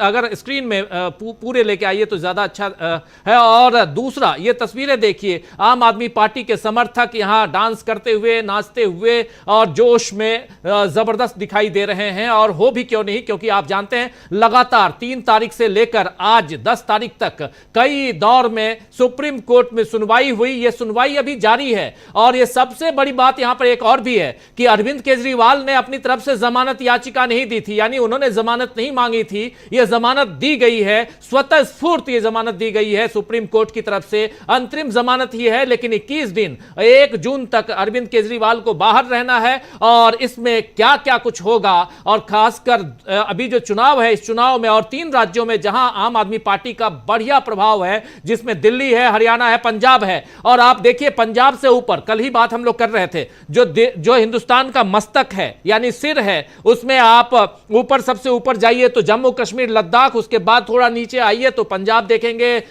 हिमाचल प्रदेश देखेंगे, उत्तराखंड और पंजाब, हरियाणा, दिल्ली तक आ जाइए। यह पूरा का पूरा अब छिटकता हुआ, बिदकता हुआ बीजेपी से नजर आ रहा है। इसमें से हरियाणा में 10 सीटें थी और 7 सीटें इधर दिल्ली में, और उधर हिमाचल प्रदेश की 4 की 4 सीटें और उत्तराखंड की 5 की 5 सीटें, ये सब थी बीजेपी के पास। लेकिन इस बार ये सब कुछ नजर नहीं आ रहा है। अरविंद केजरीवाल एक बार फिर से सुनिए बाहर निकल के क्या कुछ कह रहे थे, और इसके बाद सीधे अमलेंदु जी के पास चलेंगे। लेकिन अरविंद केजरीवाल ने जो बातें कही हैं, यहां से वो अपने जो समर्थक हैं, जो कार्यकर्ता हैं, उसमें जोश, न सिर्फ जोश भरते हुए बल्कि यह बताते हुए, चेताते हुए नरेंद्र मोदी को और उनकी पार्टी को कि अब मैं आ गया हूं, जो पहले से कह रहा था कि मैं जल्दी आऊंगा। सुनिए।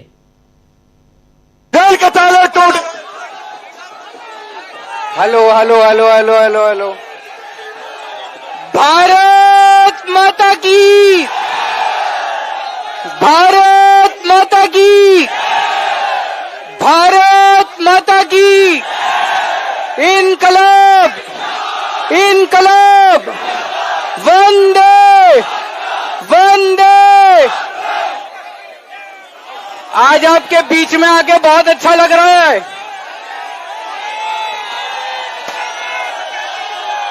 मैंने कहा था ना मैं जल्दी आऊंगा, मैंने कहा था ना जल्दी आऊंगा, आ गया। सबसे पहले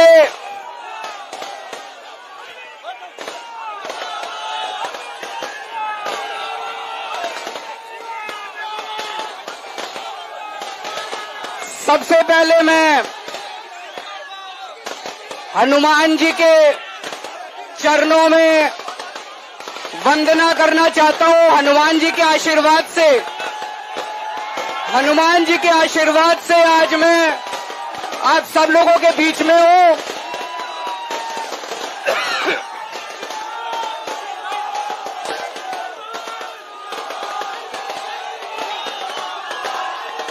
मैं आप सब लोगों का शुक्रिया अदा करना चाहता हूं। देश भर के करोड़ों करोड़ों लोगों ने अपनी दुआएं, अपना आशीर्वाद मुझे भेजा। मैं सुप्रीम कोर्ट के जजेस का शुक्रिया अदा करना चाहता हूं, जिनकी वजह से आज मैं आप लोगों के बीच में हूं। आप लोगों से एक ही निवेदन है, हमें सबको मिलके देश को तानाशाही से बचाना है।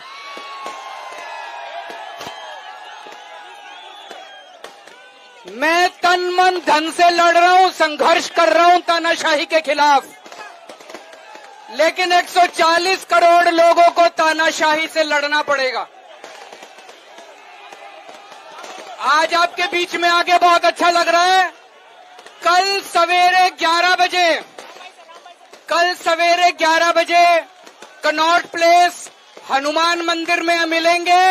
हनुमान मंदिर के हनुमान जी के आशीर्वाद लेने जाएंगे, हनुमान जी के दर्शन करने जाएंगे। और कल 1 बजे पार्टी ऑफिस में प्रेस कॉन्फ्रेंस होगी। कल 11 बजे कनॉट प्लेस हनुमान मंदिर में सब लोग आना, ज्यादा से ज्यादा हनुमान जी के दर्शन करेंगे। और 1 बजे पार्टी ऑफिस में प्रेस कॉन्फ्रेंस होगी। आप सब लोगों का तहे दिल से बहुत बहुत शुक्रिया।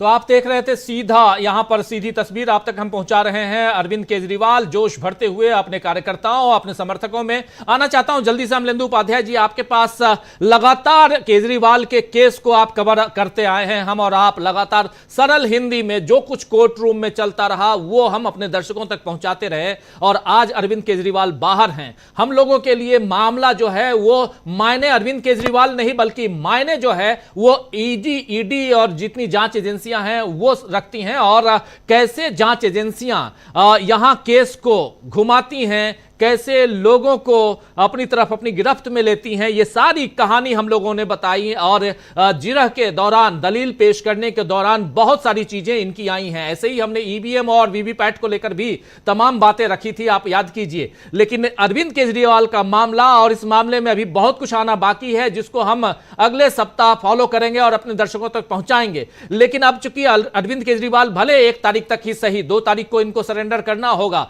लेकिन उससे पहले हो सकता है कि ऐसी नौबत भी आ जाए कि अरविंद केजरीवाल को दोबारा सरेंडर करने की नौबत भी ना आए। यह बात भी कही जा रही है, क्योंकि जिन 2 जजों का अभी शुक्रिया अदा कर रहे हैं अरविंद केजरीवाल, उन्हीं दोनों जजों को यानी जस्टिस संजीव खन्ना को और जस्टिस दीपांकर दत्ता को, इन दोनों को ये जो सुनवाई है उस सुनवाई को आगे बढ़ाना है। और इन दोनों ने कहा है कि अगले सप्ताह में इस सुनवाई को न सिर्फ पूरा करना है हमें, बल्कि हम इस पर फैसला भी सुनाएंगे। अगर फैसला अरविंद केजरीवाल के पक्ष में आया, यानी कि अरविंद केजरीवाल की गिरफ्तारी ही इलीगल घोषित हो जाती है, गैर कानूनी घोषित हो जाती है, तो अरविंद केजरीवाल को 2 तारीख को सरेंडर नहीं करना होगा। एक बहुत बड़ी राहत की खबर उस समय रहेगी, और यहां से यह केस भी धीरे धीरे डिसमिसल की तरफ जाएगा। और उससे पहले एक जानकारी और दे दूं, हम अपने तमाम दोस्तों को देना चाहता हूं कि आज एक चार्जशीट जमा कर दी गई है ईडी की तरफ से लोअर कोर्ट में। चार्जशीट क्योंकि केस लोअर कोर्ट में है, राउज एवेन्यू कोर्ट में है, और उसमें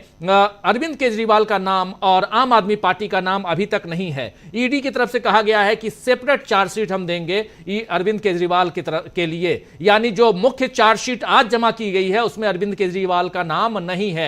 एक अभी तक ये राहत भी है। अमलेंदु उपाध्याय जी, कैसे देखा जाए अरविंद केजरीवाल का मामला, और इसको राजनीति से जोड़िए तो क्या कुछ दिखाई देता है? नरेंद्र मोदी कितने फंसे हुए दिखाई देते हैं?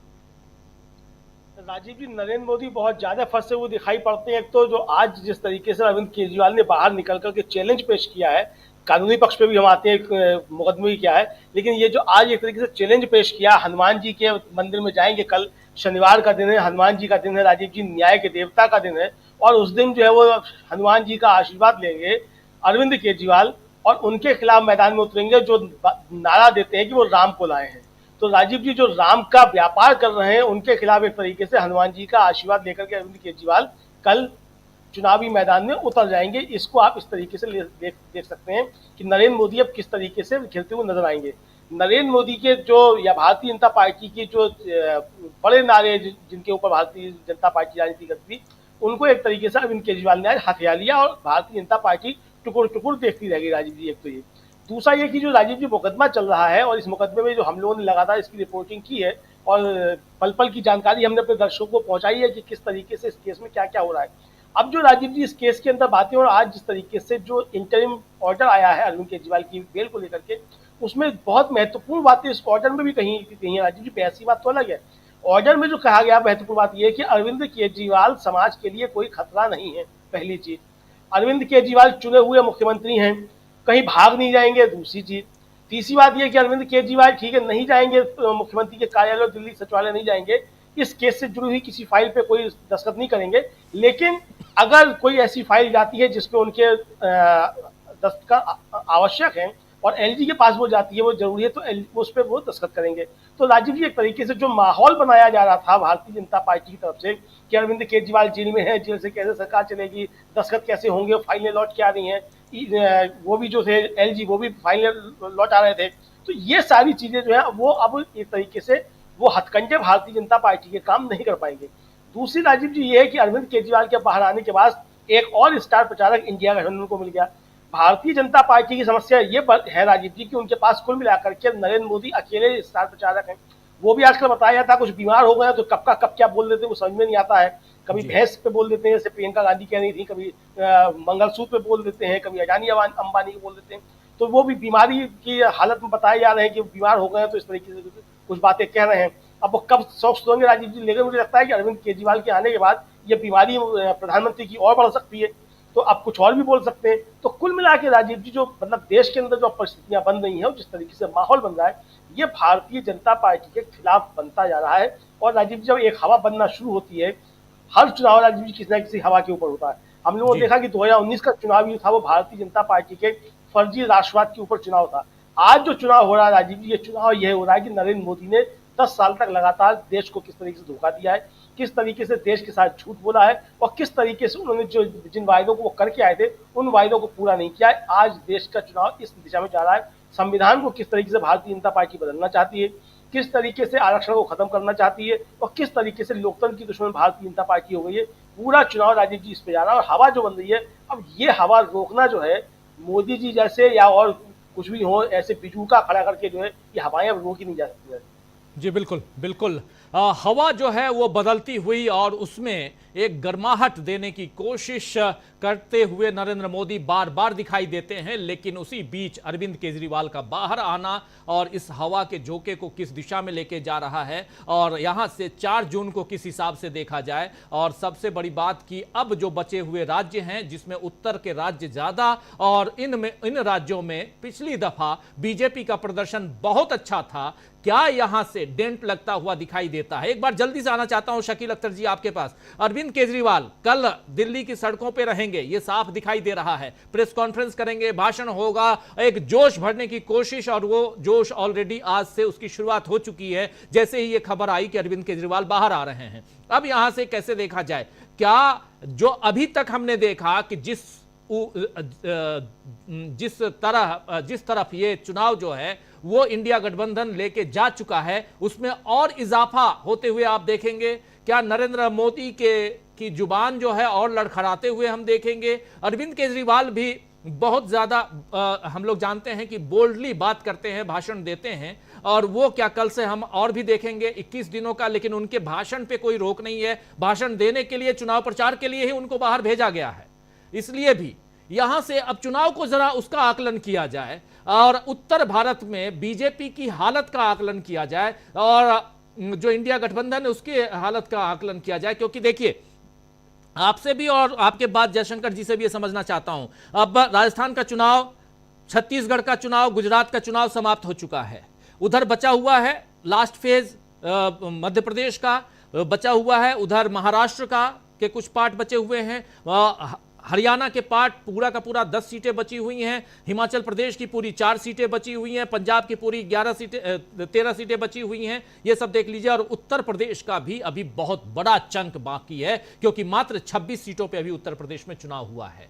बाकी 80 में से 26 हटा दीजिए, बाकी बचे हुए 44 सीटें जो हैं, 44 नहीं 54 सीटें, ये तो पूरा का पूरा जो है वो अभी बची हुई हैं। बिहार अभी बचा हुआ है, वेस्ट बंगाल बचा हुआ है, और ऐसे में ये जो एक टेम्पो है, जिस एक अलग टेम्पो नरेंद्र मोदी देख रहे हैं, ये दूसरा जो टेम्पो है, ये टेम्पो किस दिशा में जाता हुआ दिखाई देता है शकील जी? देखिए, अभी आपने चार्जशीट का जिक्र किया, तो एक और चार्जशीट जो है आज दाखिल हुई है। दबदबा है, दबदबा रहेगा, पीएम ने भी मान लिया, लेकिन जनता मानने को तैयार नहीं है। ब्रजभूषण शरण सिंह के खिलाफ पुलिस ने जो चार्जशीट दाखिल की है उसमें उनके ऊपर शील भंग का आरोप लगाया है, महिला उत्पीड़न का आरोप लगाया है, बहुत गंभीर आरोप, और उनके बेटे को मोदी जी ने टिकट दिया है। तो ये चुनाव जो है अब पूरी की पूरी इन चीजों पे चला गया कि एक तरफ मोदी जी हैं जो जनता की किसी नैतिकता की किसी कानून की परवाह नहीं कर रहे हैं, और दूसरी तरफ एक इंडिया गठबंधन है जो जनता की आवाज उठा रहा है, बेरोजगारी की, महंगाई की। आप देखिए कि सुप्रीम कोर्ट ने क्या कहा है केजरीवाल जी के लिए, जिसको लेके ये गोदी मीडिया बहुत चर्चा कर रहा है कि वो दफ्तर नहीं जाएंगे। बहुत चर्चा कर रहा है कि साहब बाहर आ गए, दफ्तर तो जा ही नहीं पाएंगे। अरे भाई, दफ्तर तो हमारे प्रधानमंत्री जी भी नहीं जाते हैं, नहीं जाएंगे तो क्या हो जाएगा। एक छोटे से राज्य के, केंद्र शासित राज्य के मुख्यमंत्री हैं केजरीवाल जी, तो वो तो पूरे देश के हैं, जो विश्वगुरु है, वो दफ्तर नहीं जाते हैं। तो इस तरह की बातें बनाने से अब कोई फायदा होने वाला नहीं है। वो कहते हैं ना, एक हमें याद आ रहा है बहुत बड़े शायर मीर का शेर, जिनके लिए गालिब ने भी कहा था, कहते हैं पिछले जमाने में कोई मीर भी था, गालिब साहब भी उन्हें मानते थे, कि उल्टी पड़ गई सब तदबीरें, कुछ न दवा ने काम किया।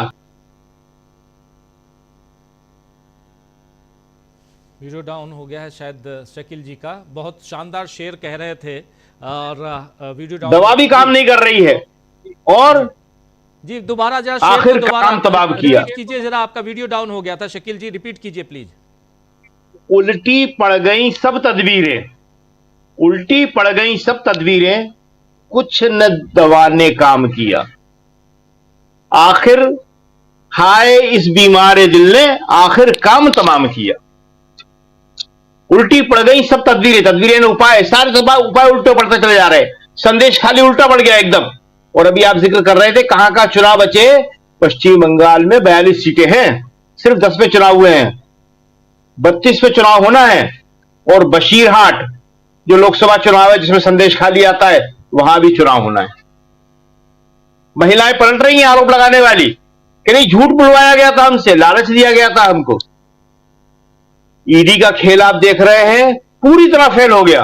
पहले संजय सिंह को बेल देना पड़ी, अरविंद केजरीवाल, और आप देखेंगे कि हेमंत सोरेन जो झारखंड के मुख्यमंत्री थे वो भी बाहर आएंगे। और आपने आज दिखाया ये, कई बार दिखाया ये, अभी भी आप दिखा रहे हैं स्क्रीन के ऊपर केजरीवाल का। तो जेल से छूटने के बाद भारत में इसी तरह स्वागत होता है, नायक का दर्जा पा जाते हैं। केजरीवाल को मोदी जी ने बहुत बड़ा नायक बना दिया। जिन केजरीवाल के खिलाफ इतना बोलते थे ये लोग, उन्हें बीजेपी ने ही, मोदी जी ने ही, ईडी ने ही आज सबसे बड़ा नायक बना दिया। अब ये रुकने वाला नहीं है, और इसका फायदा किसको होगा, इंडिया गठबंधन का। दिल्ली में तो हवा बदल ही गई है पूरी की पूरी, पंजाब और हरियाणा का आप जिक्र कर रहे थे, वहां प्रभाव पड़ेगा, और प्रभाव व्यापक रूप से पड़ता है, किसी एक जगह नहीं पड़ता आजकल, हर जगह का प्रभाव हर जगह पड़ता है, तो पूरे देश में पड़ेगा। तो ये जो है चुनाव में जो लगातार संकेत मिल रहे हैं, जो मैसेज मिल रहे हैं, वो मोदी जी के खिलाफ जा रहे हैं सारे के सारे। कोई भी ऐसा संकेत नहीं है जो मोदी जी के पक्ष में जा रहा हो। आज आपने राहुल को सुना, 50 सीटें कह रहे हैं वो यूपी में, पूरे देश में 150 से कम ला रहा है बीजेपी को, और यूपी में इंडिया गठबंधन के लिए 50 सीटें। वाकई यूपी की हालत बिल्कुल बदली हुई है पूरी की पूरी। आप देख रहे हैं अभी ब्रजभूषण शरण सिंह का आपने इंटरव्यू देखा होगा, उसमें वो क्या कह रहे हैं, मोदी जी को तो नेता मान रहे हैं क्योंकि मोदी जी ने टिकट दिया है, उनका दबदबा कायम रखा है। लेकिन योगी जी के लिए क्या कह रहे हैं, ना जो मनाए समझ लो। तो योगी जी भी आज यूपी में कहीं दिख रहे हैं क्या? पिछले चुनावों में, विधानसभा चुनावों में, देश के दूसरी जगह चुनावों में जितना प्रचार मोदी जी को मिलता था, मीडिया में जितना जगह मोदी जी को मिलती थी, उतनी योगी जी को, कई बार योगी जी को उससे भी ज्यादा।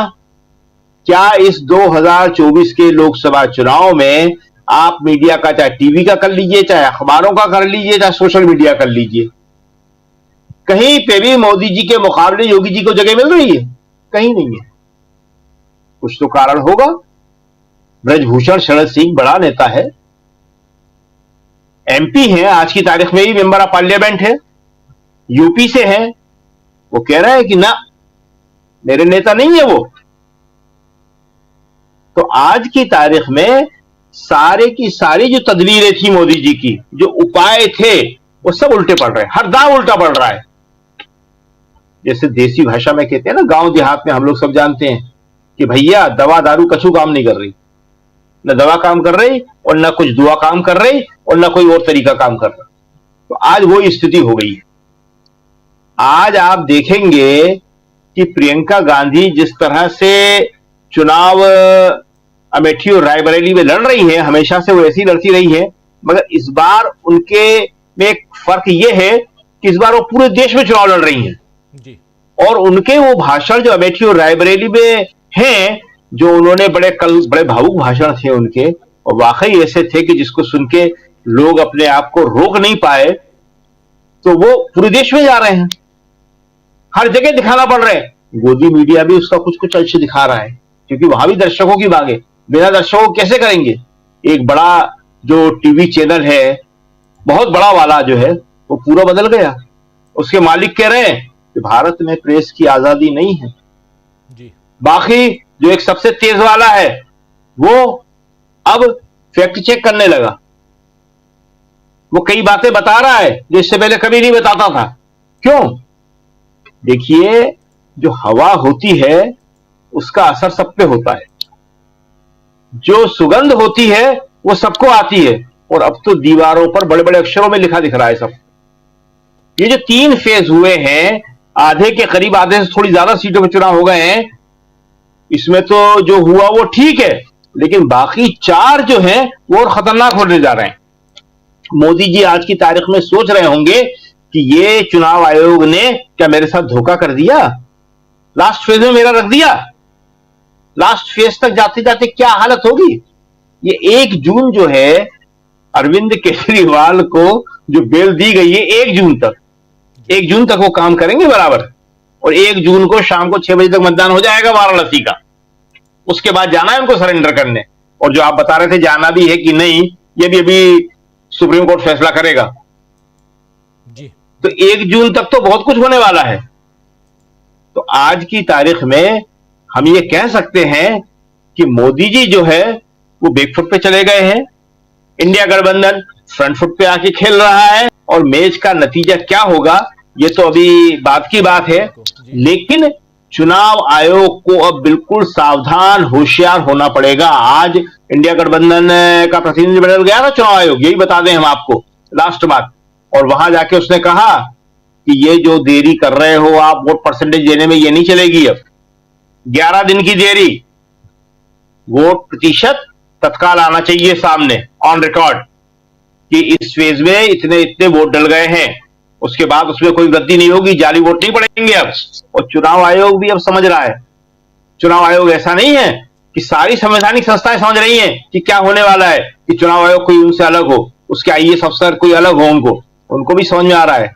आपको याद है ना क्या कहा था दिग्विजय सिंह ने, कि देशद्रोह है चुनाव के साथ गड़बड़ करना, ये फांसी की सजा हो सकती है, छोड़ूंगा नहीं किसी को मैं। याद रखना, अगर एक भी वोट की गड़बड़ करी किसी ने तो।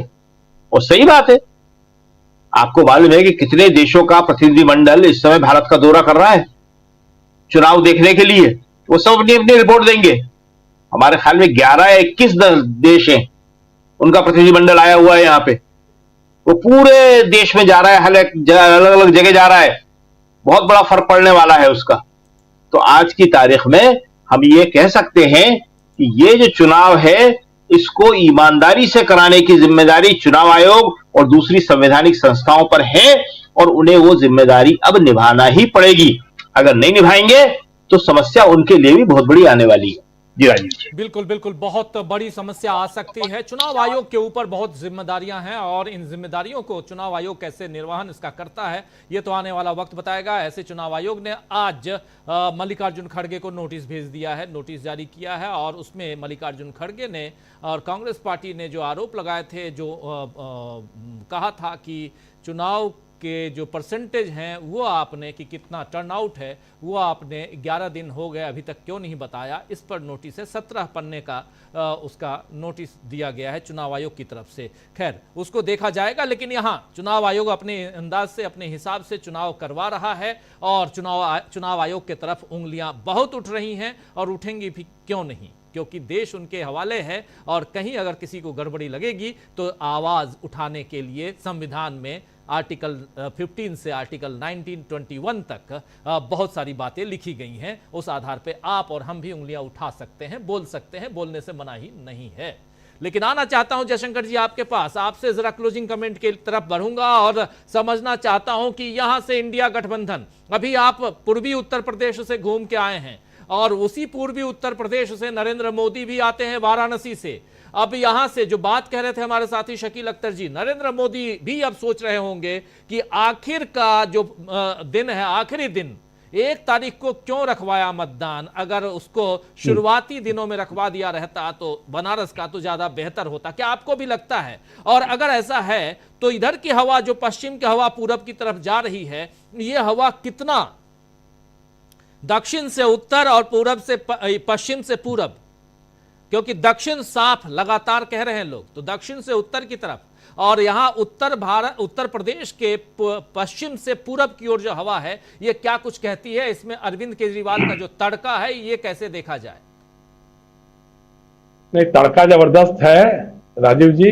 मतलब इतना रेस्पॉन्सिव क्राउड बहुत कम देखने को मिलता है। आप देखिए कि जब अरविंद केजरीवाल नारे लगा रहे थे या जब वो बात कर रहे थे कि तानाशाही से मिलजुल करके लड़ना है, 140 करोड़ लोगों को लड़ना है तानाशाही से, तो लोगों में गजब का रिस्पांस हो रहा था, गजब का उत्साह था और गजब के जवाब दे रहे थे लोग, नारे लगा रहे थे लोग।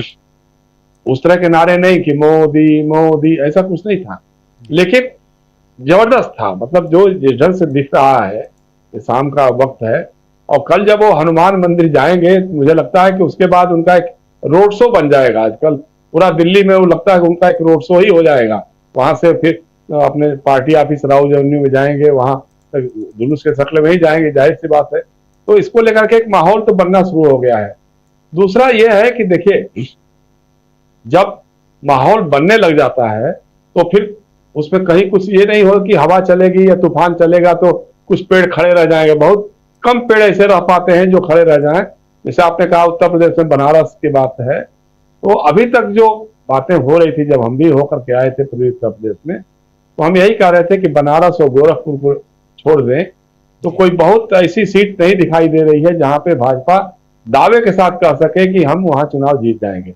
लेकिन अब तो गोरखपुर भी ढुलमुल हो गया है। गोरखपुर के बारे में भी जो है थोड़ा सा मामला बिगड़ता ही दिखाई दे रहा है। और बनारस में उस समय तक क्या होगा इसका कोई गारंटी से कुछ भी नहीं कर सकता है। प्रधानमंत्री हैं, सारी ताकत लगा देंगे। कल वो जो लेजर शो वगैरह सब दिखाया वहां बनारस में, लेकिन बनारस के लोग पूछ रहे हैं, हमारे जैसे लोग भी पूछ रहे हैं कि भाई बनारस से यार एक क्रूज शुरू किया था, वो क्रूज जो है वो गंगा नदी में चलते हुए भागलपुर होते हुए पश्चिम बंगाल और असम के इलाकों में जाने वाला था। वो कहाँ गया? कहीं डूब गया, खो गया, कहाँ गया? किसी ने कहा कि साहब वो तो भागलपुर में जाके जो फंस गया था कीचड़ में, उसके बाद से निकला ही नहीं कभी, उसके बाद दूसरा शुरू नहीं हुआ। तो अब ये सवाल बनारस के लोग, काशी के लोग भी पूछने लगे हैं कि साहब जो आपने किया, जो कुछ भी दिखाया, वो है कहाँ, कहाँ है? तो वो एक बड़ा सवाल है। दूसरा ये है राजीव जी कि 2 तरह का इंडिया अलायंस इस बार दिखाई दे रहा है। एक इंडिया अलायंस है जो एक साथ मिलकर के एकजुट होकर के चुनाव लड़ रहा है, लेकिन उसमें से कुछ लोग ऐसे हैं, जैसे पश्चिम बंगाल में ममता बनर्जी की पार्टी तृणमूल कांग्रेस है, या पंजाब में आम आदमी पार्टी और कांग्रेस आपस में लड़ रहे हैं, या केरल में कांग्रेस और लेफ्ट वाले अलग से लड़ रहे हैं। लेकिन पोस्ट पोल अलायंस जो है, पोस्ट पोल इंडिया जो है, उसमें सारे के सारे लोग शामिल हो जाएंगे।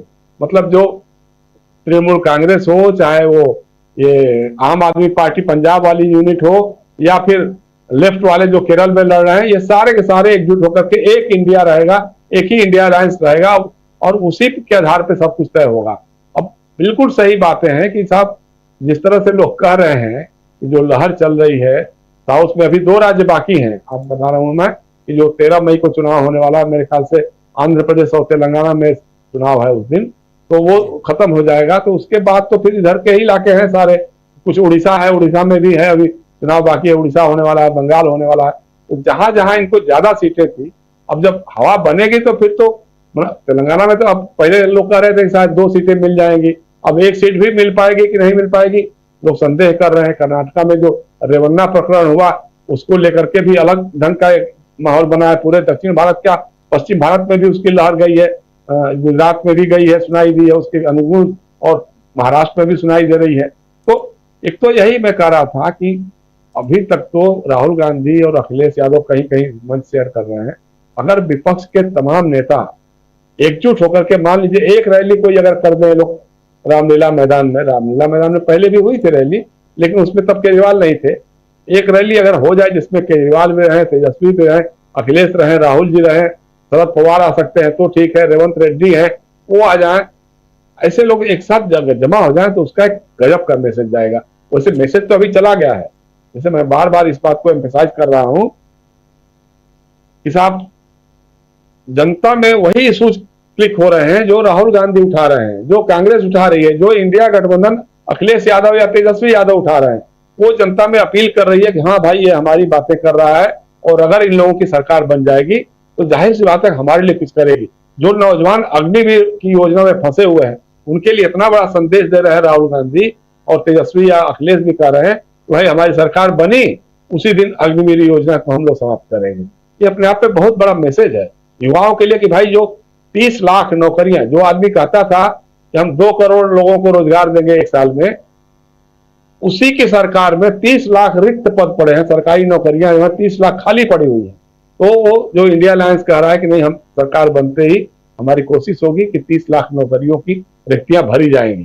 तो अपने आप में बड़ी बात है, युवाओं में अपील कर रही है ये एक सोच है, सकारात्मक सोच है जो आगे बढ़ेगा। दूसरी बात है कि ईडी और सीबीआई तो देखिए पहले से ही एक्सपोज है। हम लोग बार बार कहते रहे हैं कि भाई ये भारतीय जनता पार्टी के फ्रंटल ऑर्गेनाइजेशन के रूप में काम कर रहे हैं। ईडी के ऊपर कितना बड़ा तमाचा पड़ा है यार।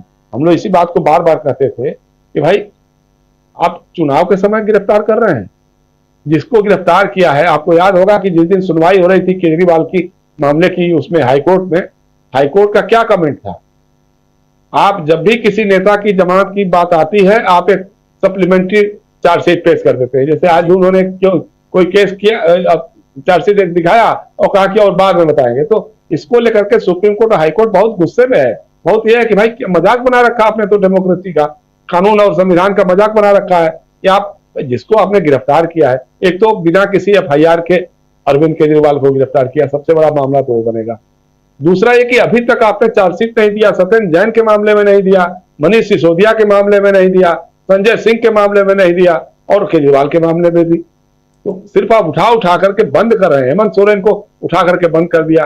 तो जितने भी विरोधी पक्ष के नेता हैं उनको चुनाव के समय आपने गिरफ्तार किया, और जितने भी विपक्ष के नेता थे जिनके ऊपर प्रधानमंत्री और गृह मंत्री आरोप लगाते थे, ईडी और सीबीआई के केसेस का हवाला देते थे, उन सबको आपने बीजेपी में शामिल करा लिया। तो ये तो मजाक का है ना। जनता भी समझने लग गई है कि भाई ये जो गिरफ्तारियां हैं ये सिर्फ डर के मारे राजनीतिक बदला सधाने के मामले में ये लोग कर रहे हैं। और जैसा शकील कर रहे थे, शकील मीर का जो शेर था वो बेगम अख्तर से हम लोग सुनते थे, बहुत कैसे बहुत लोकप्रिय हो गया था, उल्टी पड़ गई सब तदबीरें कुछ न दवा ने काम किया। तो इतना गजब है वो कि आज हर बात उनकी उल्टी पड़े। जो कुछ भी कर रहे हैं, जो कुछ कह रहे हैं, जो कुछ बोल रहे हैं, सब उसके उलट जा रहा है। अब लोग पूछ रहे भाई यार मंगलसूत्र खरीदवाना तुमने इतना महंगा कर दिया है, शादियां नहीं हो पा रही है, 75,000 रुपए तोला के हिसाब से कौन सोना खरीदेगा मंगलसूत्र बनाने के लिए? तुम कह रहे कि मंगलसूत्र उठा करके दे देंगे। मैंने देखा एक गोदी मीडिया का जो बड़ा एंकर है, उससे जो शिवसेना की जो प्रवक्ता है, लेडी है, वो पूछ रही है कि भाई आप लोग लगातार मोदी जी का ये बयान दिखा रहे हैं, तो कभी आप लोगों को लगा नहीं कि ये गलत बोल रहे हैं? कहाँ कांग्रेस के घोषणा पत्र में लिखा है, कहाँ इंडिया अलायंस के किसी नेता ने घोषणा किया है कि साहब सोना चांदी या मंगलसूत्र या ये सब उठा करके किसी और को दे देंगे, जो बच्चे ज्यादा पैदा करते हैं उनको दे देंगे? कहीं आपने देखा? उनका नहीं देखा।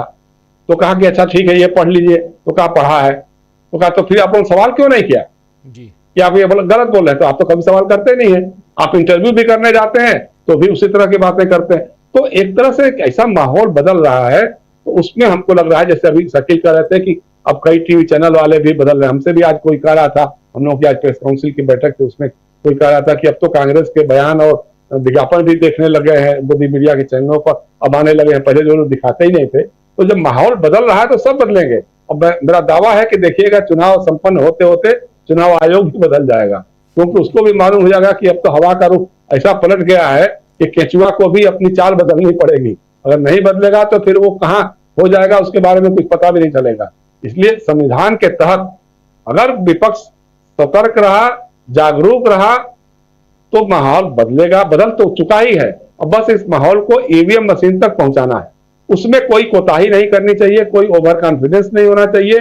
जितने संभव हो उससे ज्यादा मतदाताओं को मतदान केंद्र तक पहुंचाइए, उनका वोट सुनिश्चित कराइए कि उनकी अंगूठा जो है वो ईवीएम के मशीन पर लग रहा है, इसको आप इंश्योर करा लीजिए। और ये देखिए कि जिस ईवीएम मशीन पे वोटिंग हुई है उसका नंबर लिखिए और काउंटिंग में मिलाइए कि इसी ईवीएम मशीन की काउंटिंग हो रही है कि नहीं हो रही है।